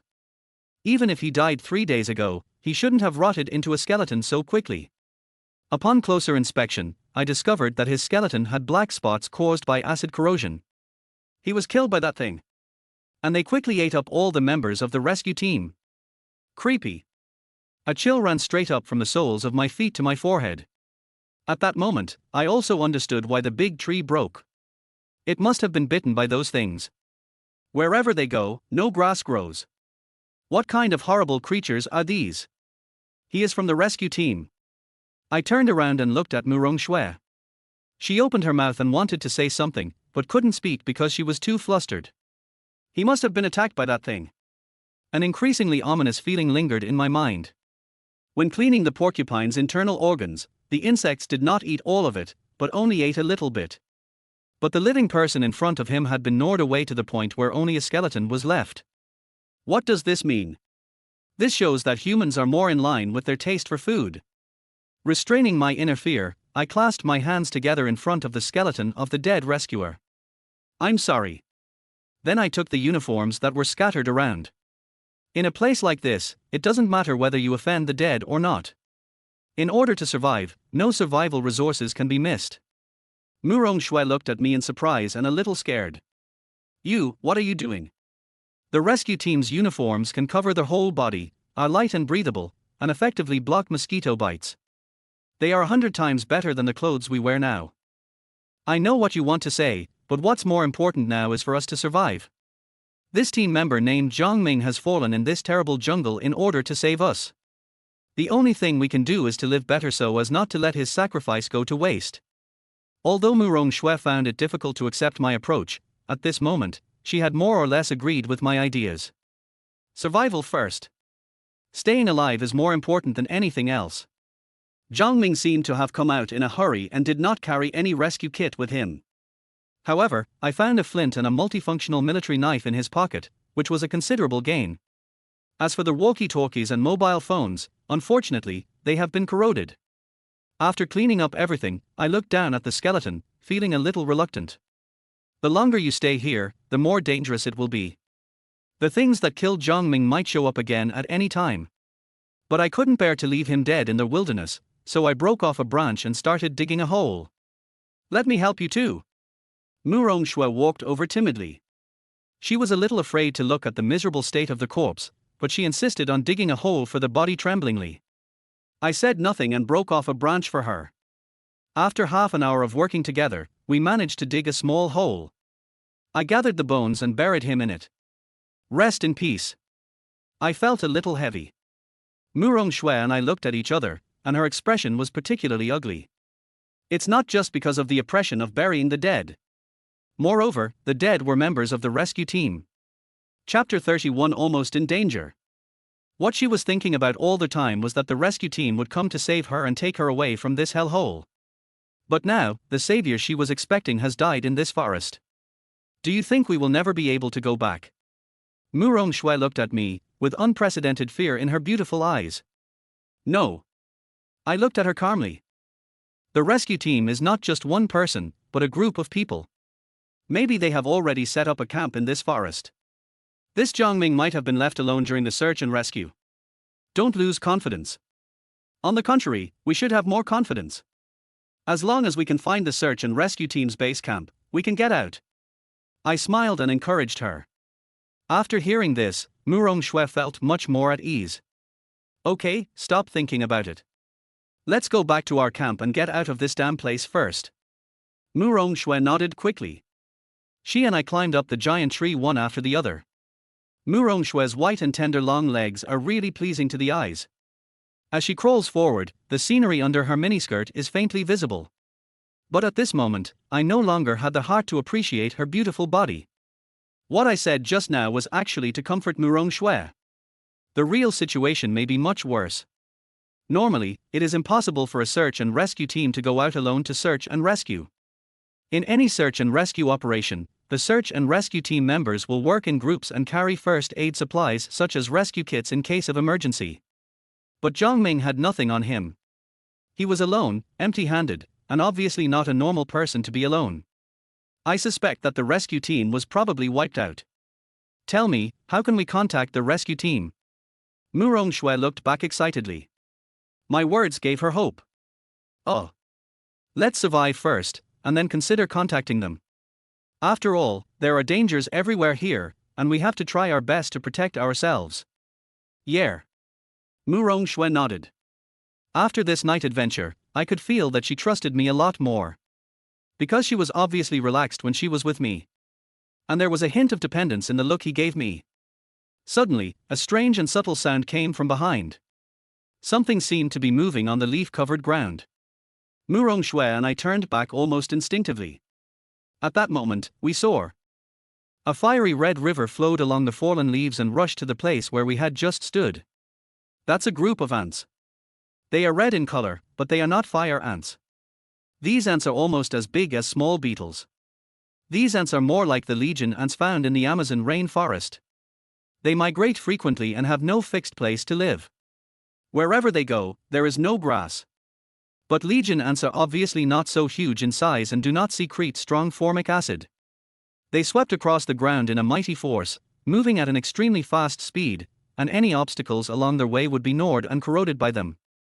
Even the stones were corroded and white smoke was emitted. When Murong Shui saw this scene, she covered her mouth and tried hard to resist the urge to scream. The ants passed by where we had been standing. You can imagine. If we had climbed the tree 3 minutes later, Murong Shui and I would probably have to go and accompany Zhang Ming. Murong Shui and I took a breath at the same time. Stop looking and go away. I pushed her. Murong Shui shook her head palely. My leg is cramping again. The last time she encountered a giant viper, she was so scared that she had cramps. This time, when she encountered these giant ants, she had cramps again. Women are trouble. I sighed helplessly and put my hand over. I'll carry you. I don't want it. She pushed me away angrily. Maybe his self-esteem was hurt by what I said. I just complained casually, so what's the big deal? Okay. I'm too lazy to talk too much. If you don't want me to carry you, then just go by yourself. Murong Shui took a step forward stubbornly, but before she took a step, she started sweating from the pain. She was scared and couldn't walk. She just stood there anxiously and refused to ask me to help carry her. Don't be so stubborn at this time. I turned my head to look at her and found it funny. I walked up to her again and held her hand. I say, Auntie, do you want me to beg you before you get on a horse? Murong Shui gave me a shy look. Screw you. Well, then you carry me. She lowered her voice very low, as if she was afraid I would hear it. Chapter 32, Lin Miaoer. You shameless bastard. Murong Shui cursed with a smile and slapped me on the shoulder. This woman, she's addicted to beating me, right? Seeing us laughing and joking, Lin Miaoer frowned slightly. Brother, did you carry Xiaoxue back here? Oh, yes. She had a cramp on the way. Then you can carry me on your back next time, okay? It must feel safe to stick close to you. Lin Miaoer winked at me. Murong Shui glanced at her unhappily. I asked him to carry me because I had a cramp in my leg, okay? Do you have a cramp in your leg too? Besides, you're so heavy and Fang Yu is so weak, he can't carry you. It was obvious that the little girl was very unhappy with the ambiguity in Lin Miaoer's words. However, if you want to criticize Lin Miaoer, then just criticize Lin Miaoer. Why don't you criticize me as well? Who did I offend? How am I weak? You can eat whatever you want, but you can't say whatever you want. I said quickly. So fucking angry. You keep saying I'm weak, believe it or not, I'll let you see what manliness is. However, the girl shook her head and made a face at me. Obviously he felt that he had found my weak spot, so he couldn't show off. Lin Miaoer listened to our conversation and seemed to have some wrong thoughts. If you have never done that kind of thing, how can you know whether a man is weak or strong? She gave me a jealous look, and that resentful look made me shiver. Come, let me teach you how to make straw sandals. I quickly changed the subject and picked up a bunch of palm leaves nearby. I got a multifunctional military knife from the bodies of the rescue team members. My tools were upgraded and my work efficiency also improved. I could easily scrape off the palm beards and then let them follow me in rubbing the palm leaf beards. Where did you get this knife? Lin Miaoer looked at it curiously. Not only knives, but also flints and flashlights, and even. Murong Shui pointed to the rescue team's clothes and porcupine meat not far away. It was obvious that she was showing off to Lin Miaoer. This girl seemed to be deliberately making Lin Miaoer jealous of her. Sure enough, although Lin Miaoer still had a smile on her face, her eyes immediately became unnatural. That's great, what did you encounter last night? Where did all these come from? She asked cautiously. Well, on their way back, we encountered a dead rescue team member. We helped him collect the body and took away the supplies on him. I didn't mention the corpse because I was afraid of causing Lin Miaoer to have bad associations. But Murong Shui added maliciously, "It's a corpse, only the bones are left." Lin Miao's smile immediately became stiff. "Why are there the bodies of the rescue team? That person is alone. But this also means that the rescue team has arrived and the camp is near us. Well, if we find the camp, can we go back?" "Yeah." I nodded. Okay, after you've rubbed your whiskers, pick them up and I'll teach you how to make straw sandals." I really don't want to continue this topic. Because if they think about it carefully, they will find that my words are full of loopholes. The truth is, it is very likely that the rescue team is completely wiped out. But people must always have some hope while they are alive. Especially in this desperate situation. Although I felt that there was little hope, I still thought I could try to search for the rescue team's camp. When the two heard the news from the rescue team, they were filled with anticipation and became more motivated. They watched carefully how I made straw sandals. But I am a bit clumsy. Although I understand the steps of knitting, I knitted very ugly. Murong Shui watched for a long time but didn't learn it. As a young lady, she really has no talent for this kind of handicraft. "Your weaving is so ugly, how can I learn it?" This woman can't learn it herself, and she blames me for making it ugly. Little brother. Do you think this is the case? Lin Miaoer suddenly stretched out her hand and handed over the woven straw sandals. Murong Shui and I were both stunned. This Lin Miaoer is really capable. She probably doesn't know how to weave straw sandals. But he was able to finish weaving it simultaneously by imitating me and the shape was quite exquisite. "Look, it's not my fault that this is ugly, it's just your stupidity." I spread my hands towards Murong Shui. The slap in the face came so quickly, and it was Lin Miaoer who slapped her. Murong Shui puffed out her cheeks, looking unhappy. "Humph! Isn't it just weaving straw sandals? What's so great about it? I'll get it done after a while. Watch me." Chapter 33, Fierce Predator. After saying that, she walked aside angrily and started weaving straw sandals by herself. Lin Miaoer glanced at her vaguely, with a smile in her eyes. After a while, Murong Shui was heard slapping her head and humming happily. "I know it, it's easy. Watch." She gritted her teeth and knitted impatiently. After a while, she finally made a shoe upper out of the palm fibers. Just as he was about to take it out to show off, the thing in his hand immediately fell apart. The scene was very embarrassing for a while. Forehead. "Xieshue, you'd better stop weaving. I'll weave it for you. This is for you." Lin Miaoer smiled and handed over the straw sandals she had woven. "Who wants yours?" "Humph." Murong Shui clenched her fists and said, "I must weave a pair of straw sandals today." I looked at her speechlessly. This woman is really too competitive. But sometimes you have to recognize your own limitations. Not wanting to bother with this stubborn woman, I turned around and walked to the fire, taking the pork with me. This porcupine was slaughtered almost 6 or 7 hours ago. In such a hot and humid place, raw meat is difficult to preserve and will go bad if it is not roasted. I quickly lit a fire and roasted the pork on a rack using large branches. Okay, stop making up stories. I have to go get the banana tree. I'm so thirsty. I'll give you a task. You are responsible for turning the pork so that it is evenly roasted. I patted Murong Shui's shoulder. She gave me an angry look. The shoe upper that was woven with great difficulty fell apart again. I held back my laughter. Murong Shui looked at the palm whisker in her hand unwillingly and had no choice but to give up.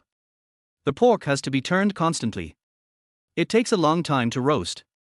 Whether you can eat the delicious roasted pig's trotters depends on your control of the heat. After making arrangements for Murong Shui, I put on the rescue team's uniform and walked towards the direction of the banana grove. Apart from having a bad smell, the clothes were not stained by blood. The ant must have crawled into his clothes at that time, and he must have wanted to take off his clothes and swat the ant off his body. But the horror of those ants was beyond his imagination. The extremely strong formic acid and trap-like mouthparts instantly covered his body. Before he died, he probably felt the pain of being tortured to death. The scene was so tragic that I dare not think about it anymore. If we really find the rescue team's camp, I think it is necessary to ask them to take Zhang Ming's body back and bury him properly. Before I knew it, I was near the banana grove. My adrenaline immediately began to surge when I thought there was a large beast lurking here. I think it's really God's blessing that we can live here safely for 3 days. It is no exaggeration to say that this hot and humid jungle is like hell. Fear and nervousness made my heart beat faster. I looked around and listened carefully, and only after I made sure there was no danger around did I dare to use a knife to cut the banana tree. This knife is not a Swiss Army knife with a bunch of parts. Instead, it is a single-edged knife imitating the M9 field knife. The so-called multifunction actually takes into account both combat and survival. It has a blood groove on it and is very sharp. With it, I could cut the banana core very quickly. In less than 10 minutes, I could make a bundle. Just when I was excited and ready to turn around and leave. Rustle, rustle. A slight noise suddenly came from 10 meters away from me. My face darkened and I turned back subconsciously. The dense banana trees blocked my view and I couldn't see what it was. Through the gap, I could only see a pair of cold animal eyes. At that moment, all the hairs on my body stood up. I had just escaped from the clutches of the death ants, and the next thing I knew I had to run into a mysterious predator in the banana grove. What does it mean to have an unlucky year? This is it. Raw. It growled, its figure looming in the banana grove. Judging from the pattern, it was a leopard. Moreover, its size is much larger than the ones I saw in the zoo. Hold. Whether it is a jaguar, leopard, or cheetah, they are all top hunters. These big cats are known for their rapid growth. If it were to attack me, I would have no chance of escaping because there would be no way to escape. Even if I have a knife in my hand, I will die if I fight it, and the chance of winning is basically zero. This is the end. Chapter 34: Exhaustion. The threat posed by large carnivores to the average person is overwhelming. What's even more terrifying is that leopards have a hunting instinct. Once you encounter it, the slightest reckless movement will cause it to subconsciously pounce on you and bite you. Cold sweat ran down my forehead. My whole body was tense and I didn't even dare to move a finger. At this point I had only one chance to escape. That means waiting until the beast gets tired of staring at me, becomes dazzled, thinks I am no longer a threat, and turns away. But obviously, this banana grove was its private territory, and I was an intruder. It regarded me as a threat and was waiting for me to leave. This is a fucking dead end with no way out. I didn't know how long I could hold on. As I watched the leopard slowly approaching with its nimble limbs and vigilant eyes, my heart sank more and more. Suddenly. Whoosh! A small grey shadow flashed past the banana bush between us. Hare. It was at this moment that the leopard instinctively leaned forward and pounced in the direction where the hare was running. It was so fast that it was blinding, but it missed. The leopard growled and gave chase, like a bolt of golden lightning shooting into the bushes. It was almost an instinctive reaction. I quickly grabbed the banana tree heart in my hand and turned around and ran away like crazy. Damn, if that rabbit hadn't appeared, I don't know what would have happened if we had continued like this. There is a high probability that I will be torn to pieces by the leopard's sharp teeth. As I ran, I felt extremely grateful to the life-saving rabbit brother. If I am lucky enough to find the bones left by the leopard, I would like to erect a monument for it to thank it for saving my life. He ran madly in fear and only stopped when he could not run anymore. Holding onto the big tree next to me, I kept gasping for breath and coughing, feeling very uncomfortable. Fear can indeed bring strength to people and stimulate their potential. But once I came to my senses, I felt like all the bones in my body were about to fall apart, and I felt exhausted and weak.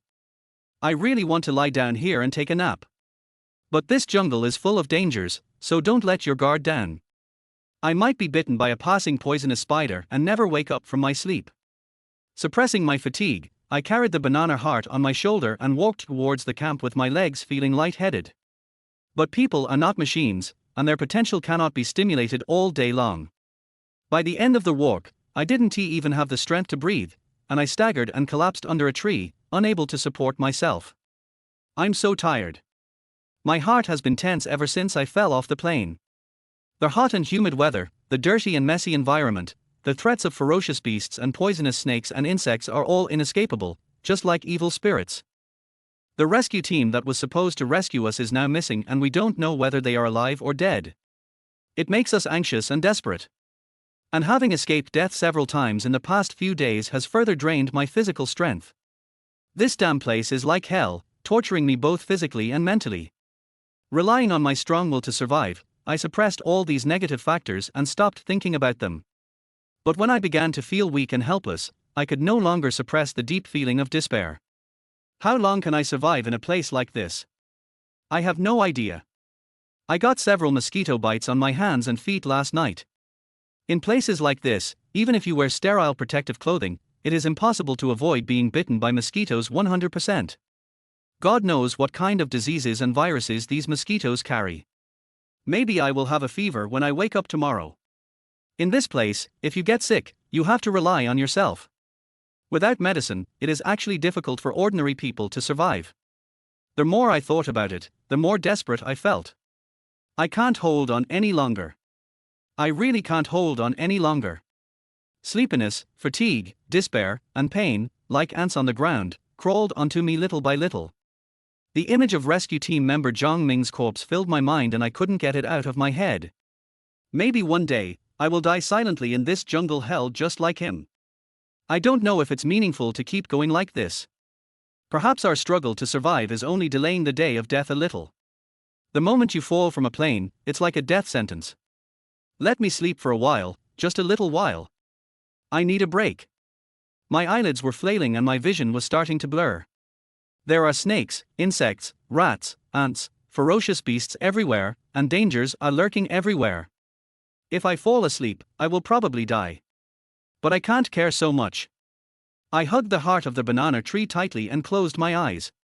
When I was groggy, suddenly, I smelled a fragrance. It smells like barbecue. The smell of roasted porcupine meat actually spread so far. At that moment, I felt like a needle pricked the top of my head and I woke up immediately. Chapter 35. The roasted pork is delicious. I can't sleep. The two women in the camp were waiting for me. I am their only support. If even I become desperate and die here in a daze, then they will have no way out either. I have to survive. I don't know where this belief came from. Maybe it's because of my strong sense of responsibility as a man, or maybe it's because I just can't bear to see these two beautiful women die. In short, I felt the blood rushing to my head, and the tired and negative feeling in my heart disappeared instantly. I forced myself to stand up, but my hands still had no strength. I used my willpower to support my body. He carried the banana heart on his back, and the muscles in his legs and arms were trembling violently. I staggered and sweated profusely, but I finally stumbled back to the camp step by step. As soon as we arrived at the camp, Murong Shui came running over, jumping. Fang Yu, why did you come back just now? I have already roasted the pork. It smells so good. Can you smell it? I nodded weakly. The porcupine's skin had been roasted until it was golden and shiny, and the whole camp was filled with the aroma of meat. It seems that I have a talent as a chef, hee hee. She straightened her back proudly, and did not forget to taunt me, how come you are so tired? It's just such a small thing, but you are sweating all over and your face is pale. It seems that you are really a little weak. This woman is always harsh with her words. But I didn't have the energy to argue with her. You guys eat first, I'm a little tired. He turned around and went to the wooden shed, fell down at his seat, and fell asleep as soon as he closed his eyes. When I woke up, it was already dark outside. Although I still feel sore all over, I feel I have recovered. I stretched my body and found pig's trotters wrapped in banana leaves next to me. Didn't Mirongsu say that she would take all the pig's trotters? She was willing to leave one for me. Is it burnt? She made me eat the leftovers. My stomach was rumbling, but I didn't care and just picked up the pig's trotter and started eating it. Unexpectedly, the pig's trotter was roasted very well, the brown skin was crispy and the meat inside was very delicious. Chew it slowly and the fragrance will linger on your lips and teeth. After touching the fat on my mouth, I decided to chew 2 banana hearts. Thirsty. Coming out of the wooden shed, 2 girls were making straw sandals beside the fire. Awake! You fell asleep as soon as you laid down, like a pig, and your snoring was so loud that you almost broke the shed. Before I could even open my mouth, Murong Shui started complaining. Then thank you for not roasting me while I was sleeping, har har har har. I glanced at the straw sandals she made. Although it was still ugly, at least it had taken shape, and it was tighter than when she first knitted it, so it wouldn't fall apart easily. I have to say, I admire her for her seriousness in competing. However, compared with the one knitted by Lin Miaoer, it is far inferior. Little brother, these are the straw sandals I made for you. Try them on to see if they fit your feet. Lin Miao handed over a pair of exquisite straw sandals with a smile in her eyes. I made it according to your shoe size. It should be the right size. She is really sweet. TSK. You just use tricks to please people. I ignored Murong Shue's complaints, smiled and said thank you. I happened to be barefoot, so when I tried it on, it fit perfectly. I gave Lin Miao a thumbs up. Sometimes, she really gave me the illusion of being a good wife and mother. HMPH. Murong Shui rolled her eyes at me. Oh, that's right. I glanced at her and suddenly smiled. The pork knuckle you saved for me tastes really good. Don't you like pig's trotters the most? You said you reserved all for pig's trotters, so why were you willing to leave one for me? You're not secretly in love with me, are you? Pooh. Murong Shui's face turned red for no reason. How can I finish all for pig trotters? So I left one for you. Besides, let me show you my talent for cooking. I'm very capable. You're really capable. I smiled and gave her a thumbs up. Hee hee. Hearing my flattery, she raised her eyebrows proudly. Lin Miao on the side smiled but said nothing. These two beauties are not easy to deal with, but as long as they don't make trouble, life is still good. After eating and sleeping enough, I felt like a new soul. Sitting on the ground and taking a few bites of banana, I began to feel worried again. We can't go to the banana field anymore. We have to find another source of water. Today's meal of banana tree hearts will be our last. Chapter 36 God doesn't give face. There are no streams or mountain springs within a radius of more than 10 miles, so the only thing we can rely on is rainwater. I was planning to build a water reservoir today, so it's not too late to start now. The most critical difficulty in building a reservoir in such a place is to prevent water seepage. The soil in the rainforest is fertile, but the downside is that it is very soft and basically cannot store water. It will leak into the ground when it rains. Fortunately, we all know how to weave palm leaves. A waterproof mat can be woven from palm trees and laid over the reservoir. It's not 100% waterproof, but it's fine as long as it can effectively slow down water seepage. Just do it. I gave the task of weaving palm mats to the two girls, and the dirty and tiring work of digging the pit was naturally done by me. Although I didn't have any suitable tools, fortunately the soil was relatively soft and could be dug with a thick branch. Since there is no guarantee that it will rain every day, my plan is to dig deeper and store more water in case of emergency. It took me an hour and a half to dig a pool that was 1 meter square and 1.5 meters deep. Not long after resting after digging the pit, I followed Lin Miao and the others to weave palm mats. The mat needs to be woven into two pieces, a 1x1 square mat for the bottom, and a 4x1.5 mat to cover the walls around the pool. These two mats are a huge project, not just making a pair of straw sandals. The three of them kept editing until almost dawn and still hadn't finished. Murong Shui couldn't bear it any longer and went to bed first. After all, she didn't sleep last night. By daybreak, Lin Miao could no longer bear it, but she insisted on finishing weaving the bottom mat before going back to her room to sleep. By the time all the mats were finished, it was almost noon and the sun was already very hot. After finishing it, I didn't feel sleepy at all, instead I was very excited. I quickly laid the palm mat into the reservoir. It was just the right size. It seemed I had a good grasp of the size. After pressing the mat tightly, I quickly climbed out and finally raised the edge of the pool with soil. Mission accomplished. No way. After the reservoir is built, it can only be said that 80% of the project has been completed. It is not the rainy season now, the rain comes and goes quickly. If we simply rely on opening the reservoir to collect rainwater, then after a rain, the water collected will probably not even be ankle deep. Reservoirs alone cannot collect enough water. So I dug countless small puddles next to the reservoir to collect water. Small puddles do not need palm mats. Just cover them with a layer of banana leaves or palm leaves to delay the penetration of rainwater. When it rains, I will stand directly next to the puddle, use the goat bladder as a water bag, and pour the accumulated rainwater into the reservoir. I dug 20 puddles the size of wash basins, and I thought that was enough. As long as I keep an eye on it when it rains and transport the water from the puddles into the pool in time, it is not difficult to fill the reservoir. Now everything is ready, all we have to do is wait for the rain. After brushing off the mud on my hands, I stretched lazily. However, God was a little bit disrespectful. I waited for a whole day and night, but it never rained. I was originally very excited, but now I feel a little anxious. The sun didn't come out today, and although there were clouds floating overhead, there was no sign of rain. Rainwater is very clean, with only one bad thing: you never know when it will come. It all depends on God's mood. Fang Yu, I'm so thirsty. I've already eaten all the banana heart, can you spare some time to get some? I don't know when the rain will start. We three might die of thirst before it starts to rain. Mu Rongshue's lips were so dry that they were cracked. Lin Miao also looked at me eagerly. Well, wait a minute. I looked up at the sky, also feeling desperate. The reservoir has been built a long time ago, but God refuses to rain. What can you do? Why don't you want to get the banana heart? Mu Rongshue looked at me with a frown. She thought I was too lazy to run. If you don't want to go, then tell me the location and I'll go. Hey, wait. I stopped her. Why are you so excited? This woman just has too much temper. I can't do it anymore, I'm so thirsty. She shook off my hand in dissatisfaction and looked at me anxiously. If this continues, I will die of thirst here. If you guard a rain forest where it rains all day long, you will die of thirst. Mu Rongshue's eyes revealed dissatisfaction and helplessness.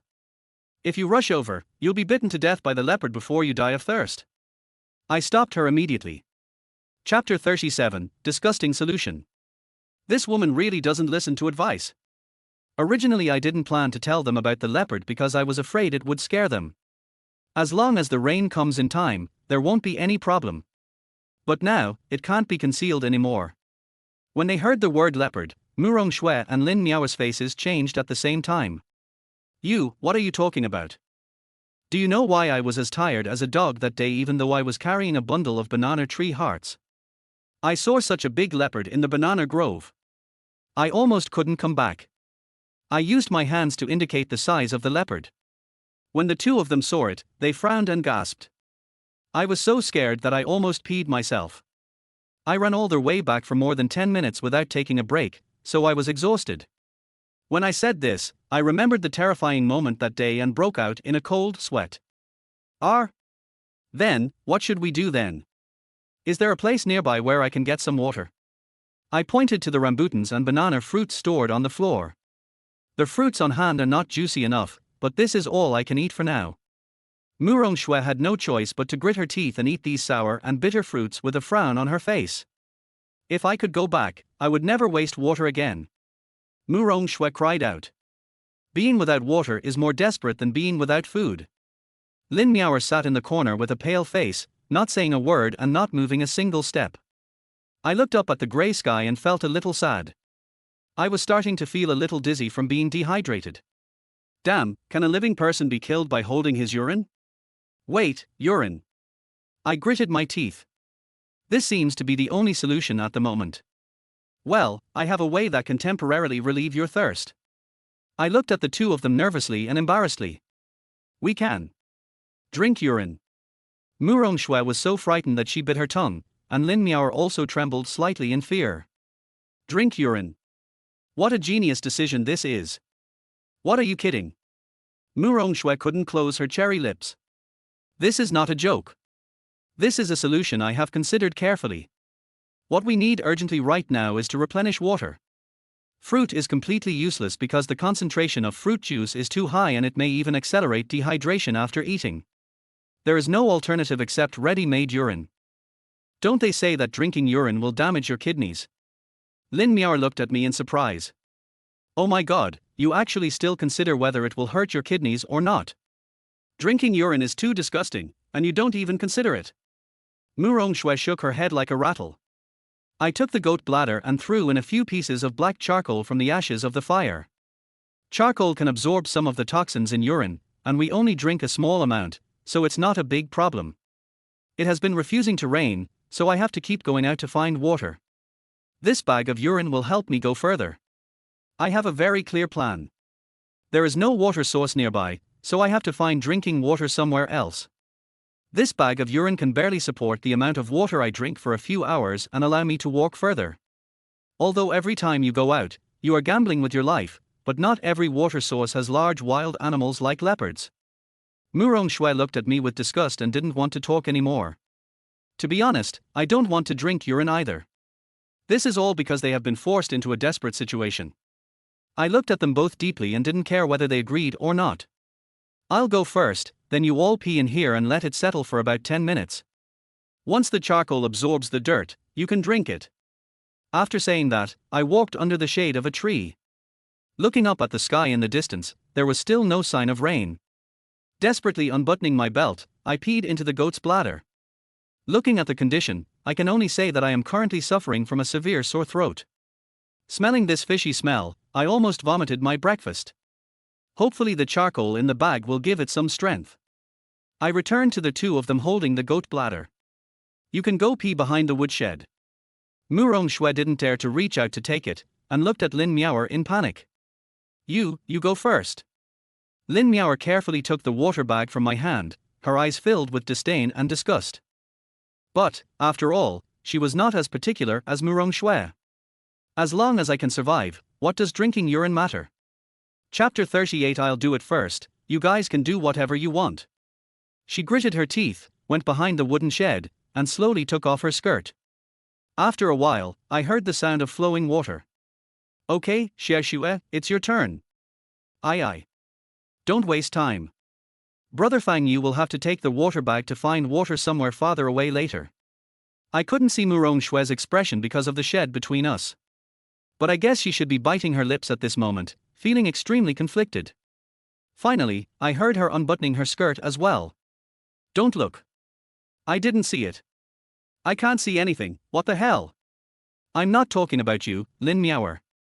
I'm asking you to stop staring at me. I can imagine her holding the urine bag, squatting on the ground, trembling with nervousness. After a long while, the sound of water flowing into the bag was heard. Afterwards, Murong Shui came running over in a hurry, and I felt that she was holding a grenade instead of a water bag in her hand. Hurry. Take it away. Her face was as red as a tomato. Lin Miaoer also walked over with a red face and shyly. This scene seemed inexplicably embarrassing and weird to them. My throat was so dry that it felt like it was burning. In this rainforest, there was no sun, but it was even hotter and stuffier, and my mouth was extremely dry. I'll drink first, and you guys can drink later. After I leave, take the porcupine bladder I got earlier, tie it to the leaves, and collect the condensed water that evaporates from the leaves. Unfortunately, I forgot about this at first. The sky was grey and cloudy. I thought it was going to rain, so I waited foolishly for a whole day and night, but no rain clouds formed overhead. If I had known it wasn't going to rain, I would have used these two bladder bags to collect some condensed water on the leaves. With this little condensed water, I could have gotten by. Because it takes a long time to collect the water evaporated from the leaves, if you miss it, you miss it. Without a whole morning or afternoon, you cannot collect enough water. It's just wishful thinking now. I have no other choice except drinking urine. As soon as I opened the bag, the smell was still strong. Lin Miaoer and Murong Shui stood aside with red faces, not daring to look at me. There was their urine in it, and they also had a share of the stale smell, so both of them felt a little embarrassed. To be honest, although I said I didn't care, I was actually scared inside. Damn it, I have to endure it in order to survive. Grass. I closed my eyes, opened the water bag, and imagined it as beer. I'll drink first, you guys can do whatever you want. With a wry smile, I suppressed my inner resistance and took a sip. That taste. I can't describe it. All I can say is that the psychological trauma this thing has brought to me is enough to make me say goodbye to beer for the rest of my life. Lin Miaoer turned pale and closed her eyes. Murong Shui retched in nausea and couldn't hold back her tears. She was a young lady, but she had to survive in the wild by drinking urine. Sad, really sad. Hurry. Don't think too much when you drink, don't feel sick, it's just a psychological effect. I wiped my mouth and handed the water bag to Lin Miaoer. Lin Miaoer was trembling, her beautiful eyes were more flustered than ever before. Just when she was hesitating whether to take the water bag or not, suddenly. Boom! A thunder sounded. I was completely stunned. Both of them were startled by the sudden thunder. At this moment, I felt all the hair on my body stand up. Aren't there any rain clouds ahead? Why did it thunder suddenly? I looked back with mixed feelings and saw that the sky had become completely gloomy, no longer grey, and it was windy. The thunder rolled continuously and the wind became stronger and stronger, even making the palm and banana leaves above heads rustle. Everything, all in all, only proves one thing. It's going to rain. I looked at the urine bag in my hand sadly. Oh shit. I drank my urine in vain. Murong Shui and Lin Miao both looked at me with complicated eyes. This. Click. The bean-sized raindrops hit the ground, making a light sound. 1 or 2 drops of rain as big as beans fell, like glass beads breaking off a string, and finally turned into a crystal rain curtain. The long-awaited rainstorm finally fell. Damn it. God is really playing a joke on me. Chapter 39, Finally there is water. I don't know whether I should cheer or cry. But now, I didn't have time to think too much and just rushed out. Silvery white lightning streaked across the sky, and the thunder sounded like the roar of a giant in the clouds. Murong Shui was so scared that she covered her ears, quickly shrank her body and squatted down, looking at me in the rain in panic. Fang Yu, why are you rushing out? It's dangerous. Yes, it's thundering. Lin Miao also called softly from the side. In order to wait for this moment, I even drank urine. What's there to be afraid of if there's thunder? The heavy rain soaked me like a drowned chicken, but I didn't want to miss this moment of heavy rain at all. In just 5 minutes, the water in the reservoir had accumulated to a depth of almost 20 centimeters. The palm mat works very well and basically retains all the water. But this amount of water is obviously insignificant. The small puddle next to it was also filled with water. What I have to do now is to transport all the water in the small puddle into the reservoir. Unfortunately, the puddle was not waterproofed. Even though it was covered with a layer of palm leaves and banana leaves, the water inside was still seeping down at a speed visible to the naked eye. We have to hurry and transport water quickly. I took a look at the bladder bag filled with urine in my hand, and poured out the urine with a somewhat amused look. Now I don't care about the lingering smell of urine. The most important thing is to fill the reservoir as much as possible. I don't have time to clean the water transport bag. He found a nearby puddle, opened the water bag, and poured the muddy yellow rain water in the puddle into it. Then he emptied the bag and poured it into the reservoir. This cycle repeated back and forth, and the water in the reservoir became increasingly turbid. The rain was getting heavier and the thunder was getting louder. But I was alone in this violent thunderstorm, carrying the accumulated water as if no one was around. Danger? I don't feel any danger. Than being struck to death by lightning. Which kind of pain is more terrifying than the pain of being tormented by thirst? There's only one thing on my mind right now. Water. More water. It would be best if the reservoir could be filled up enough to last for 4 to 5 days, or even a week. At that moment, I seemed to have turned into a water-carrying machine, filling the water from the puddle into the water bag and then pouring it into the reservoir. Just repeat this action without feeling tired. In just 10 minutes, the reservoir was 2/3 full. But the rain stopped at this time. The rain came quickly and went away quickly. I emptied a dozen small puddles, but there was still water in 7 or 8 puddles that had not been emptied. The accumulated water seeped away very quickly, and I really didn't want to waste it. Don't just stand there, come and help me get all the water into the reservoir. I yelled towards the wooden shed. Lin Miao frowned and didn't dare to come over. Murong Shui also didn't like stepping in the wet mud, but she ran over without much hesitation. She took a few banana leaves and used them as containers for water, but she could only hold a little at a time and the water spilled everywhere. Lin Miao caught up at this time, but she was holding the porcupine bladder that I had left for them, which she used as a water bag. Within 3 minutes, all the water in the puddle had seeped away. However, the rescue work done by the 3 of us was effective. After all this effort, the water level in the reservoir reached 3/4. Huh! I scratched my wet hair, took a long breath, and looked at the pool of rain water, feeling quite a sense of accomplishment. It's only been a short while, but I'm exhausted. Hurry up and dry the water on your hair to avoid catching a cold. Lin Miao took a small handkerchief and wiped the water off my face. Can we take a bath from now on? Murong Shui looked at the water in the pool, feeling happy but also a little upset. But isn't this water a bit dirty? I squeezed the water out of my hair and smiled.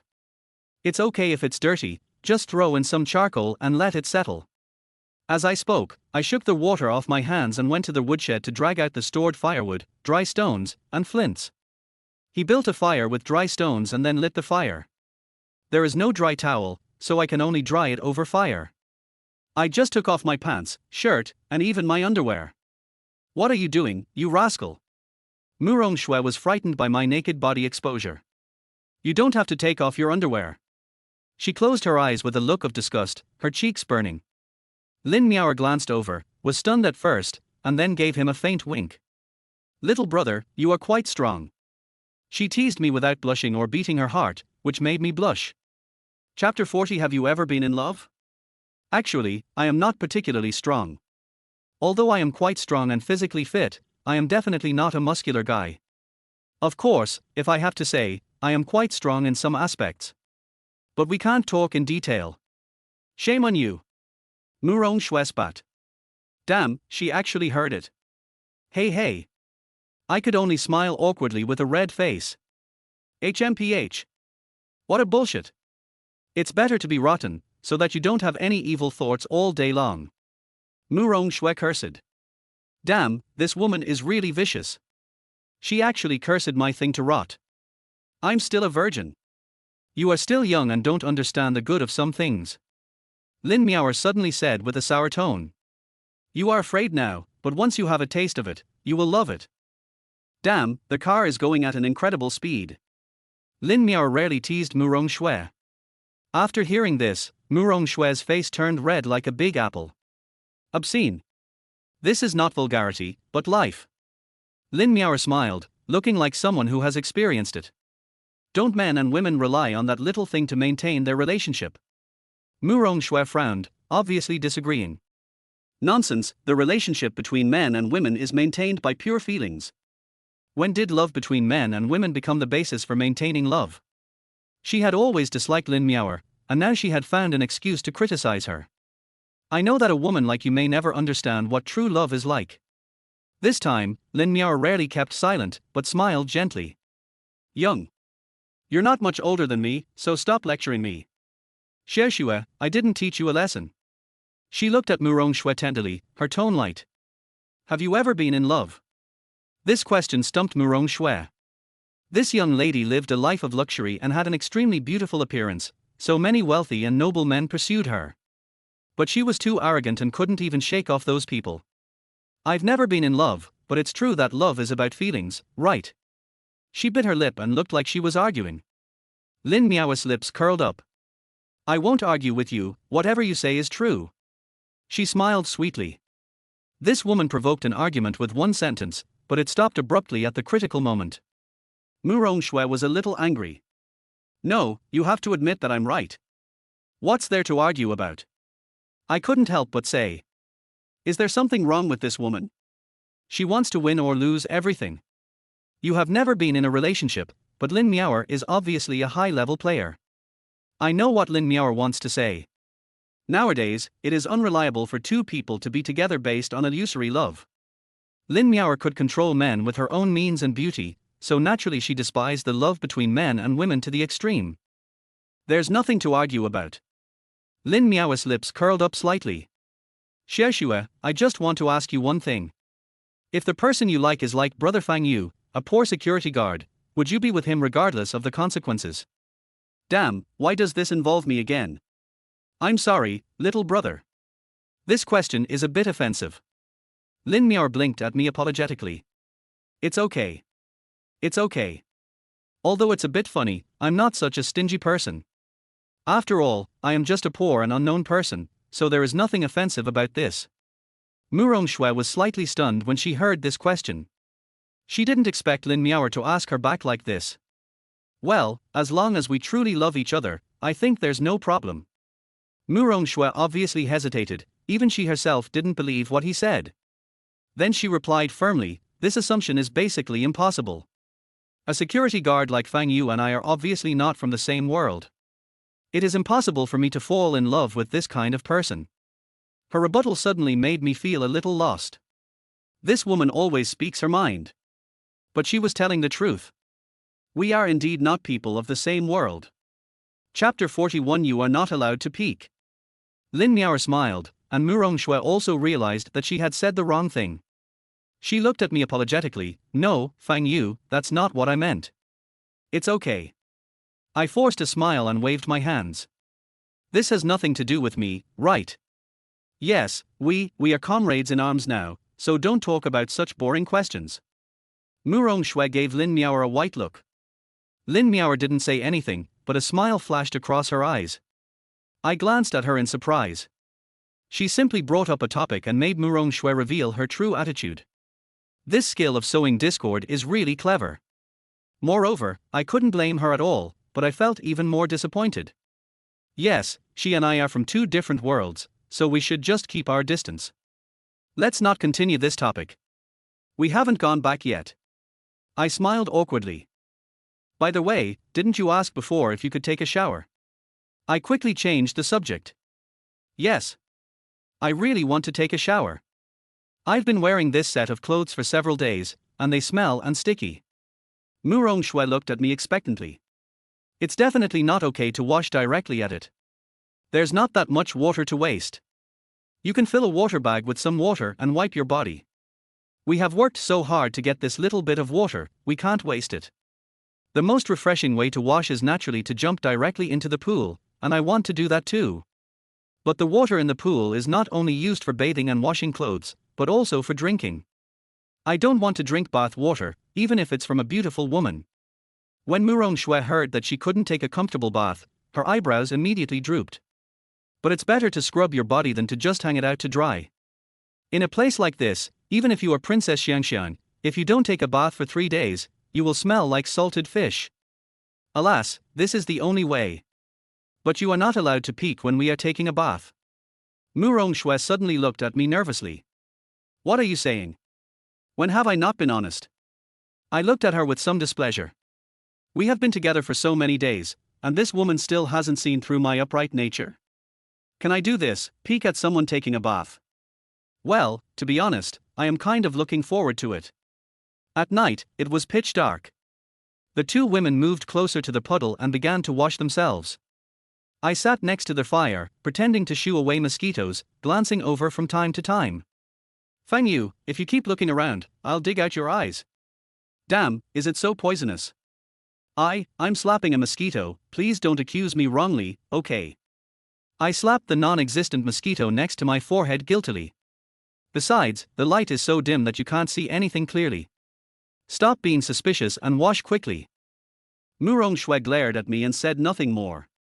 Lin Miaoer didn't have so many concerns and started to take off her coat directly, revealing her curvy figure in the night. The moon is so beautiful tonight, so big and white.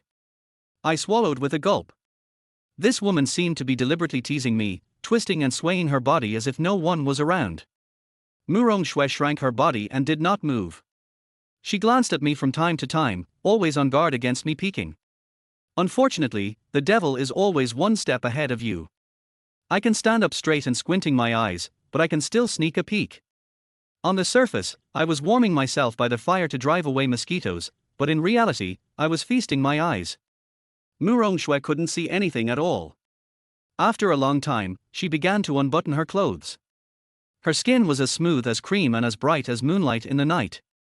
If Lin Miaoer's body is sexy and voluptuous, then Murong Shui's is exquisitely proportioned, with the proud breasts and round buttocks just right. No, it makes me thirsty. Forget it, don't look at it. But even if I turned my head away, I wouldn't see anything. Just hearing the sound of splashing water and imagining that scene makes me very agitated. Damn it. Sometimes being full of blood and energy is not a good thing. Especially when there are two stunning beauties around you that you can only look at but not touch. Chapter 42, Satisfied. Why is your nose bleeding? Really? Oh, tropical fruits make me get irritated. Oh, I get irritated easily. I quickly retracted my eyes. Do you want me to give you a massage to help you cool down? Lin Miaoer, who was standing by, naturally noticed something and gave me a teasing look. What dirty stuff are you talking about again? Murong Shui glared at Lin Miaoer angrily. No. I waved my hand quickly. If only this woman could calm me down. The final result will probably be that I will die in flames. The three people worked hard for more than 10 minutes and finally filled the water bag. I tied a knot at the mouth of the bag, tied the water bag with a wooden stick, and boiled the water like a barbecue. Finally, after waiting for a full hour, the bag of boiled water finally cooled down enough to be drinkable. Take a sip gently. It's good, the taste is surprisingly sweet, and it feels like drinking hot water at home. How about it? Nongfu Spring, a little sweet. Let me have a bite too. Murong Shui hurriedly snatched the bag and took a sip, not noticing that we were kissing indirectly. It's a little hot, but it's really delicious. She shed tears of emotion. In the outside world, she drinks the highest-end drinking water that costs thousands of yuan a bottle. But now, a bag of boiled rain water made her feel like drinking sweet rain. Lin Miao also tried it and then nodded approvingly. This was the first time in so many days that the three of us had normal and harmless drinking water. So touching. Perhaps it is difficult for ordinary people to imagine this feeling. But as long as they are in a difficult situation and cannot drink real water for several days, they can probably understand our sadness and relief. Water is the source of life.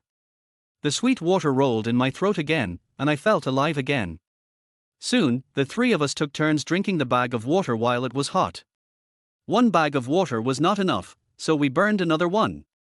I had a great time drinking.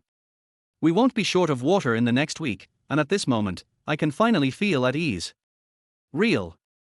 With a stable water source, our hope of survival is much greater. In a place like the rainforest, it is impossible for it not to rain for a week. So, I have no worries about running out of water in the days ahead. Before going to bed, I covered the reservoir and held down the lid with stones. I left with satisfaction only after I was sure that nothing weird would crawl in. At this time, Lin Miao and Murong Shui had fallen into a deep sleep. I don't know whether it was intentional or not, but when Lin Miao slept, she unbuttoned her chest buttons and lay like a sleeping beauty, revealing her beautiful figure. Murong Shui, on the other hand, spread her arms and legs out in a carefree manner, making a big S shape. She didn't look like a young lady at all, and she even mumbled in her sleep. I smiled, shook my head, and sat next to them. Life is so wonderful. The faint body fragrance of two beauties makes my heart feel a little bit moved. I am not Liu Xiaohui, a man full of hot-bloodedness. It is impossible for me not to be attracted to these two stunning beauties. However, I am not a beast, and they are not my girlfriend or wife. I still have this basic humanity. Unless I can get them. Forget it, why think about these trivial things? One is a rich lady, the other is a sexy little devil, neither of them is easy to deal with. A low-level loser like me doesn't have the ability to pick them up, and I do have this self-awareness. Sleep, sleep. I lay on my back, tilted my head, and fell asleep in a daze. In my dream, I vaguely seemed to feel Lin Miao's hand reaching out to me, holding my face and stroking it gently. Stop making trouble and sleep well. I was really sleepy, how could I have the energy to play this with her? After a while, she stopped moving and I fell into a deep sleep. Get up in the morning. I felt like a crust had formed on my face. Something stuck to my face. There must have been something on Lin Miao's hand last night, and she smeared it on my face while I fell asleep. That's not right. I remember her hands were clean when she slept. Opening my eyes, I rubbed the stuff on my face and raised my hand to take a closer look. Why is this thing so red? This is blood.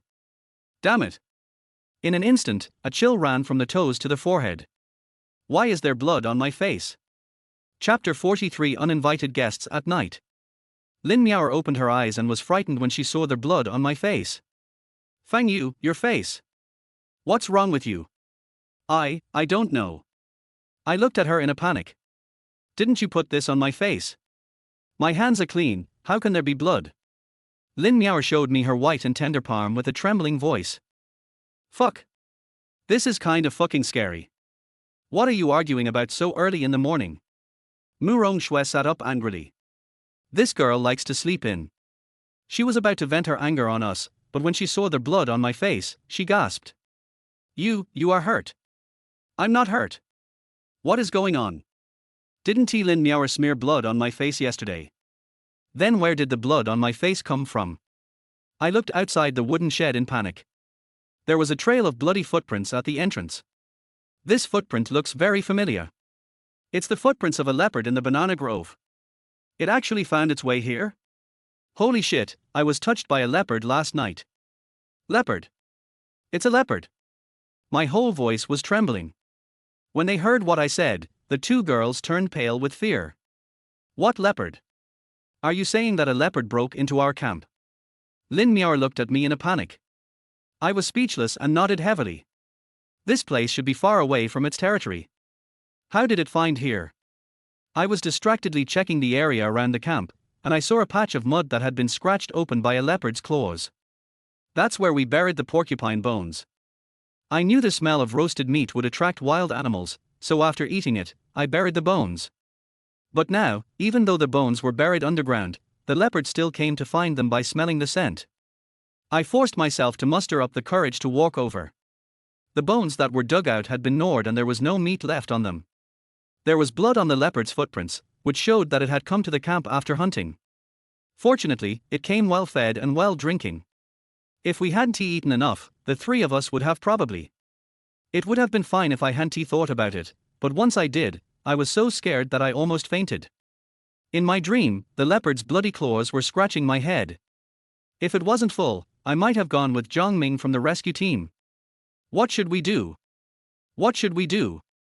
Why did the leopard find our camp? Mu Rongshue's teeth were chattering with fear.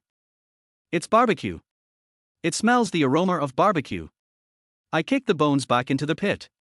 The leopard walked around the camp and turned out our barbecue bones and chewed them again. The two girls were speechless at this point. Well, what do we do now? The leopard obviously found our camp after hunting, but the smell of barbecue attracted it, and even though it was full, it chose to have a snack. Apparently, he loves barbecue. Lin Miao and Murong Shui looked at me in shock. It's not good news that the leopard has fallen in love with the smell of barbecue. This means that it will come back to our camp again and again in search of the delicious food it remembers. Then do we have to move out? Lin Miao looked at me nervously. Yes. I nodded with difficulty. The good times lasted less than 12 hours before they came to an end. Our campsite has just had a fixed water source and has been able to settle down, but now, due to the threat of wild beasts, we have to start everything from scratch. Not only do we have to move away, we have to move very far away. The smoky smell of barbecue can travel far, and moving a few miles won't help at all. Lin Miao lowered her eyes, and her mood was obviously extremely depressed. Murong Shue's expression also revealed dissatisfaction and anxiety. Humans are always content with the status quo. Once they have finally settled down, no one is willing to leave. I don't want to leave either. But my life is more important.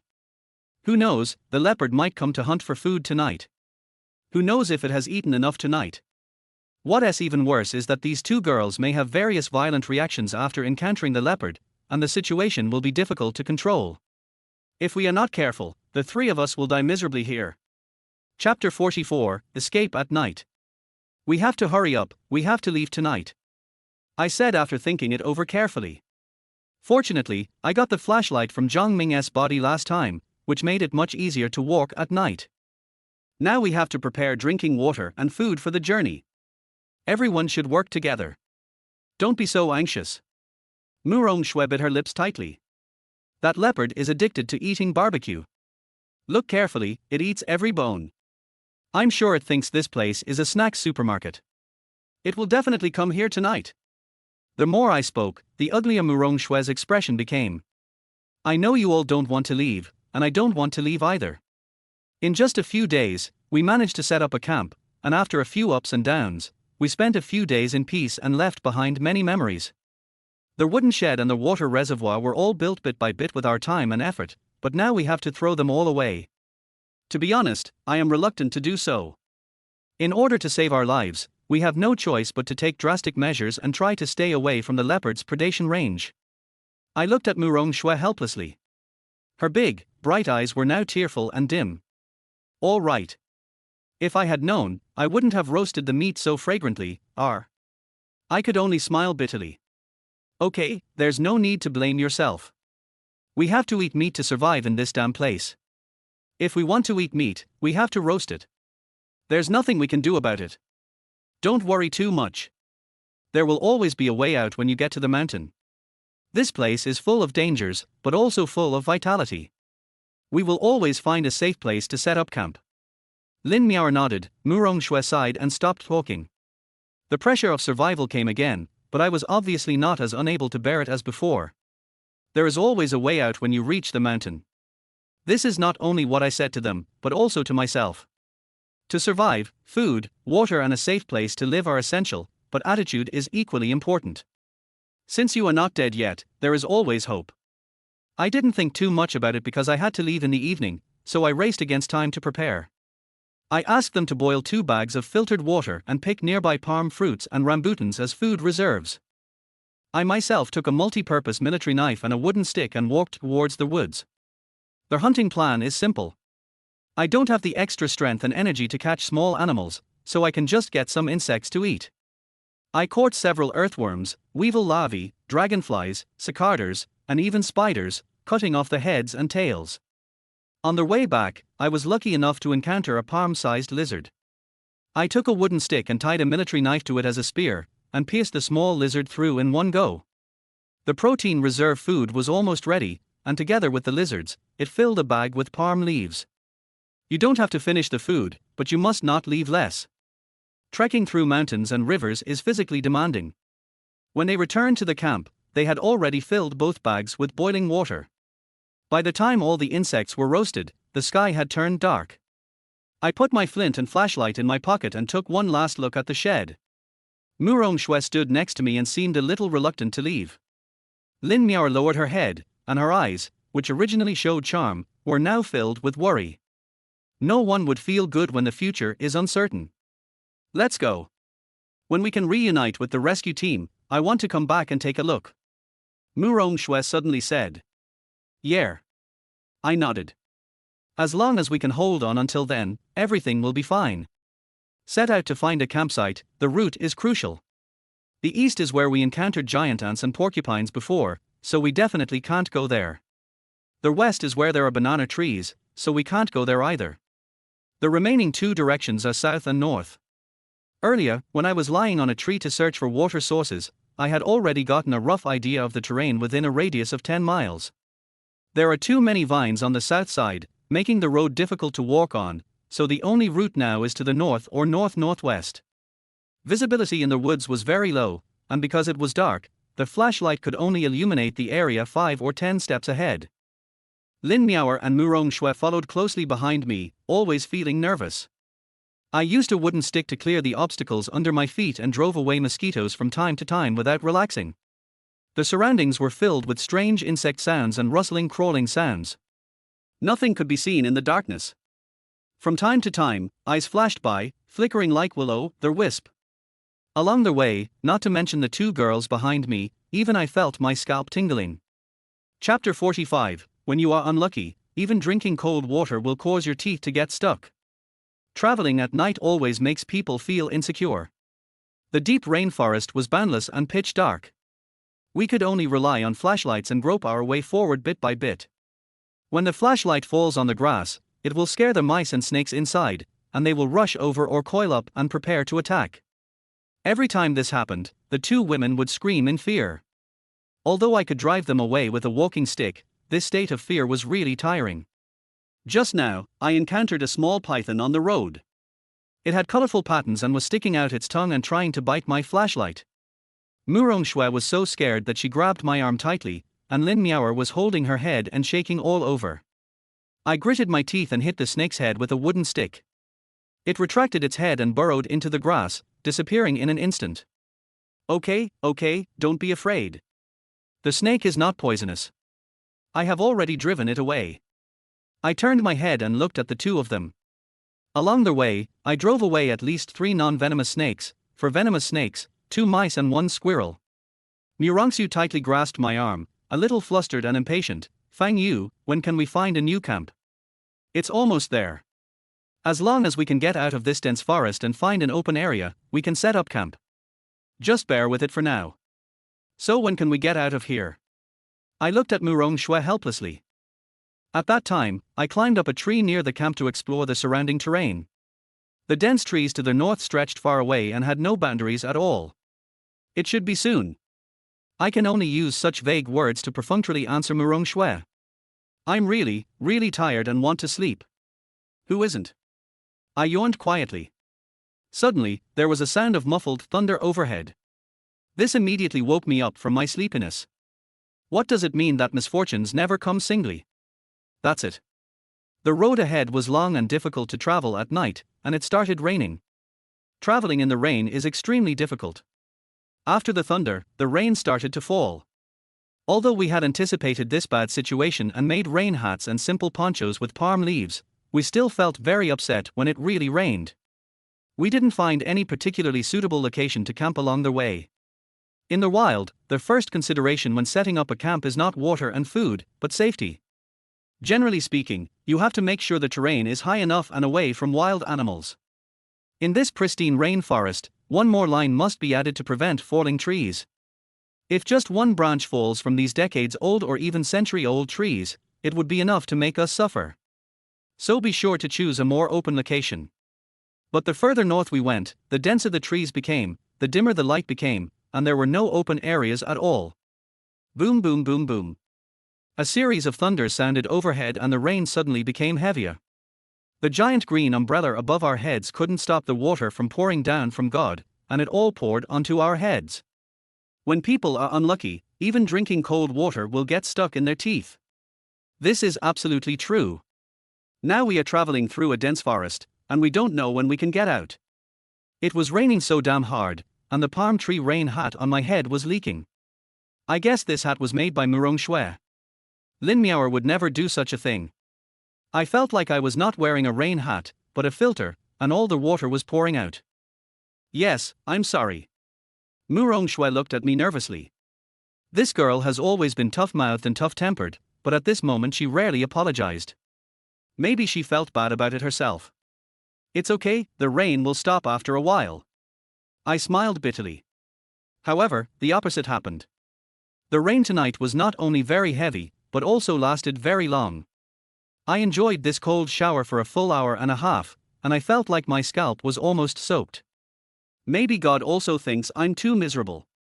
Soon after the rain stopped, we finally walked out of the pitch-dark forest. Outside the dense forest, there are only low and sparse trees, and the area is open and flat with a good view. Not far away there is a small stream with clear water. About 100 steps away from the stream, there is a row of coconut trees. 4 words suddenly popped up in my mind. A feng shui treasure land.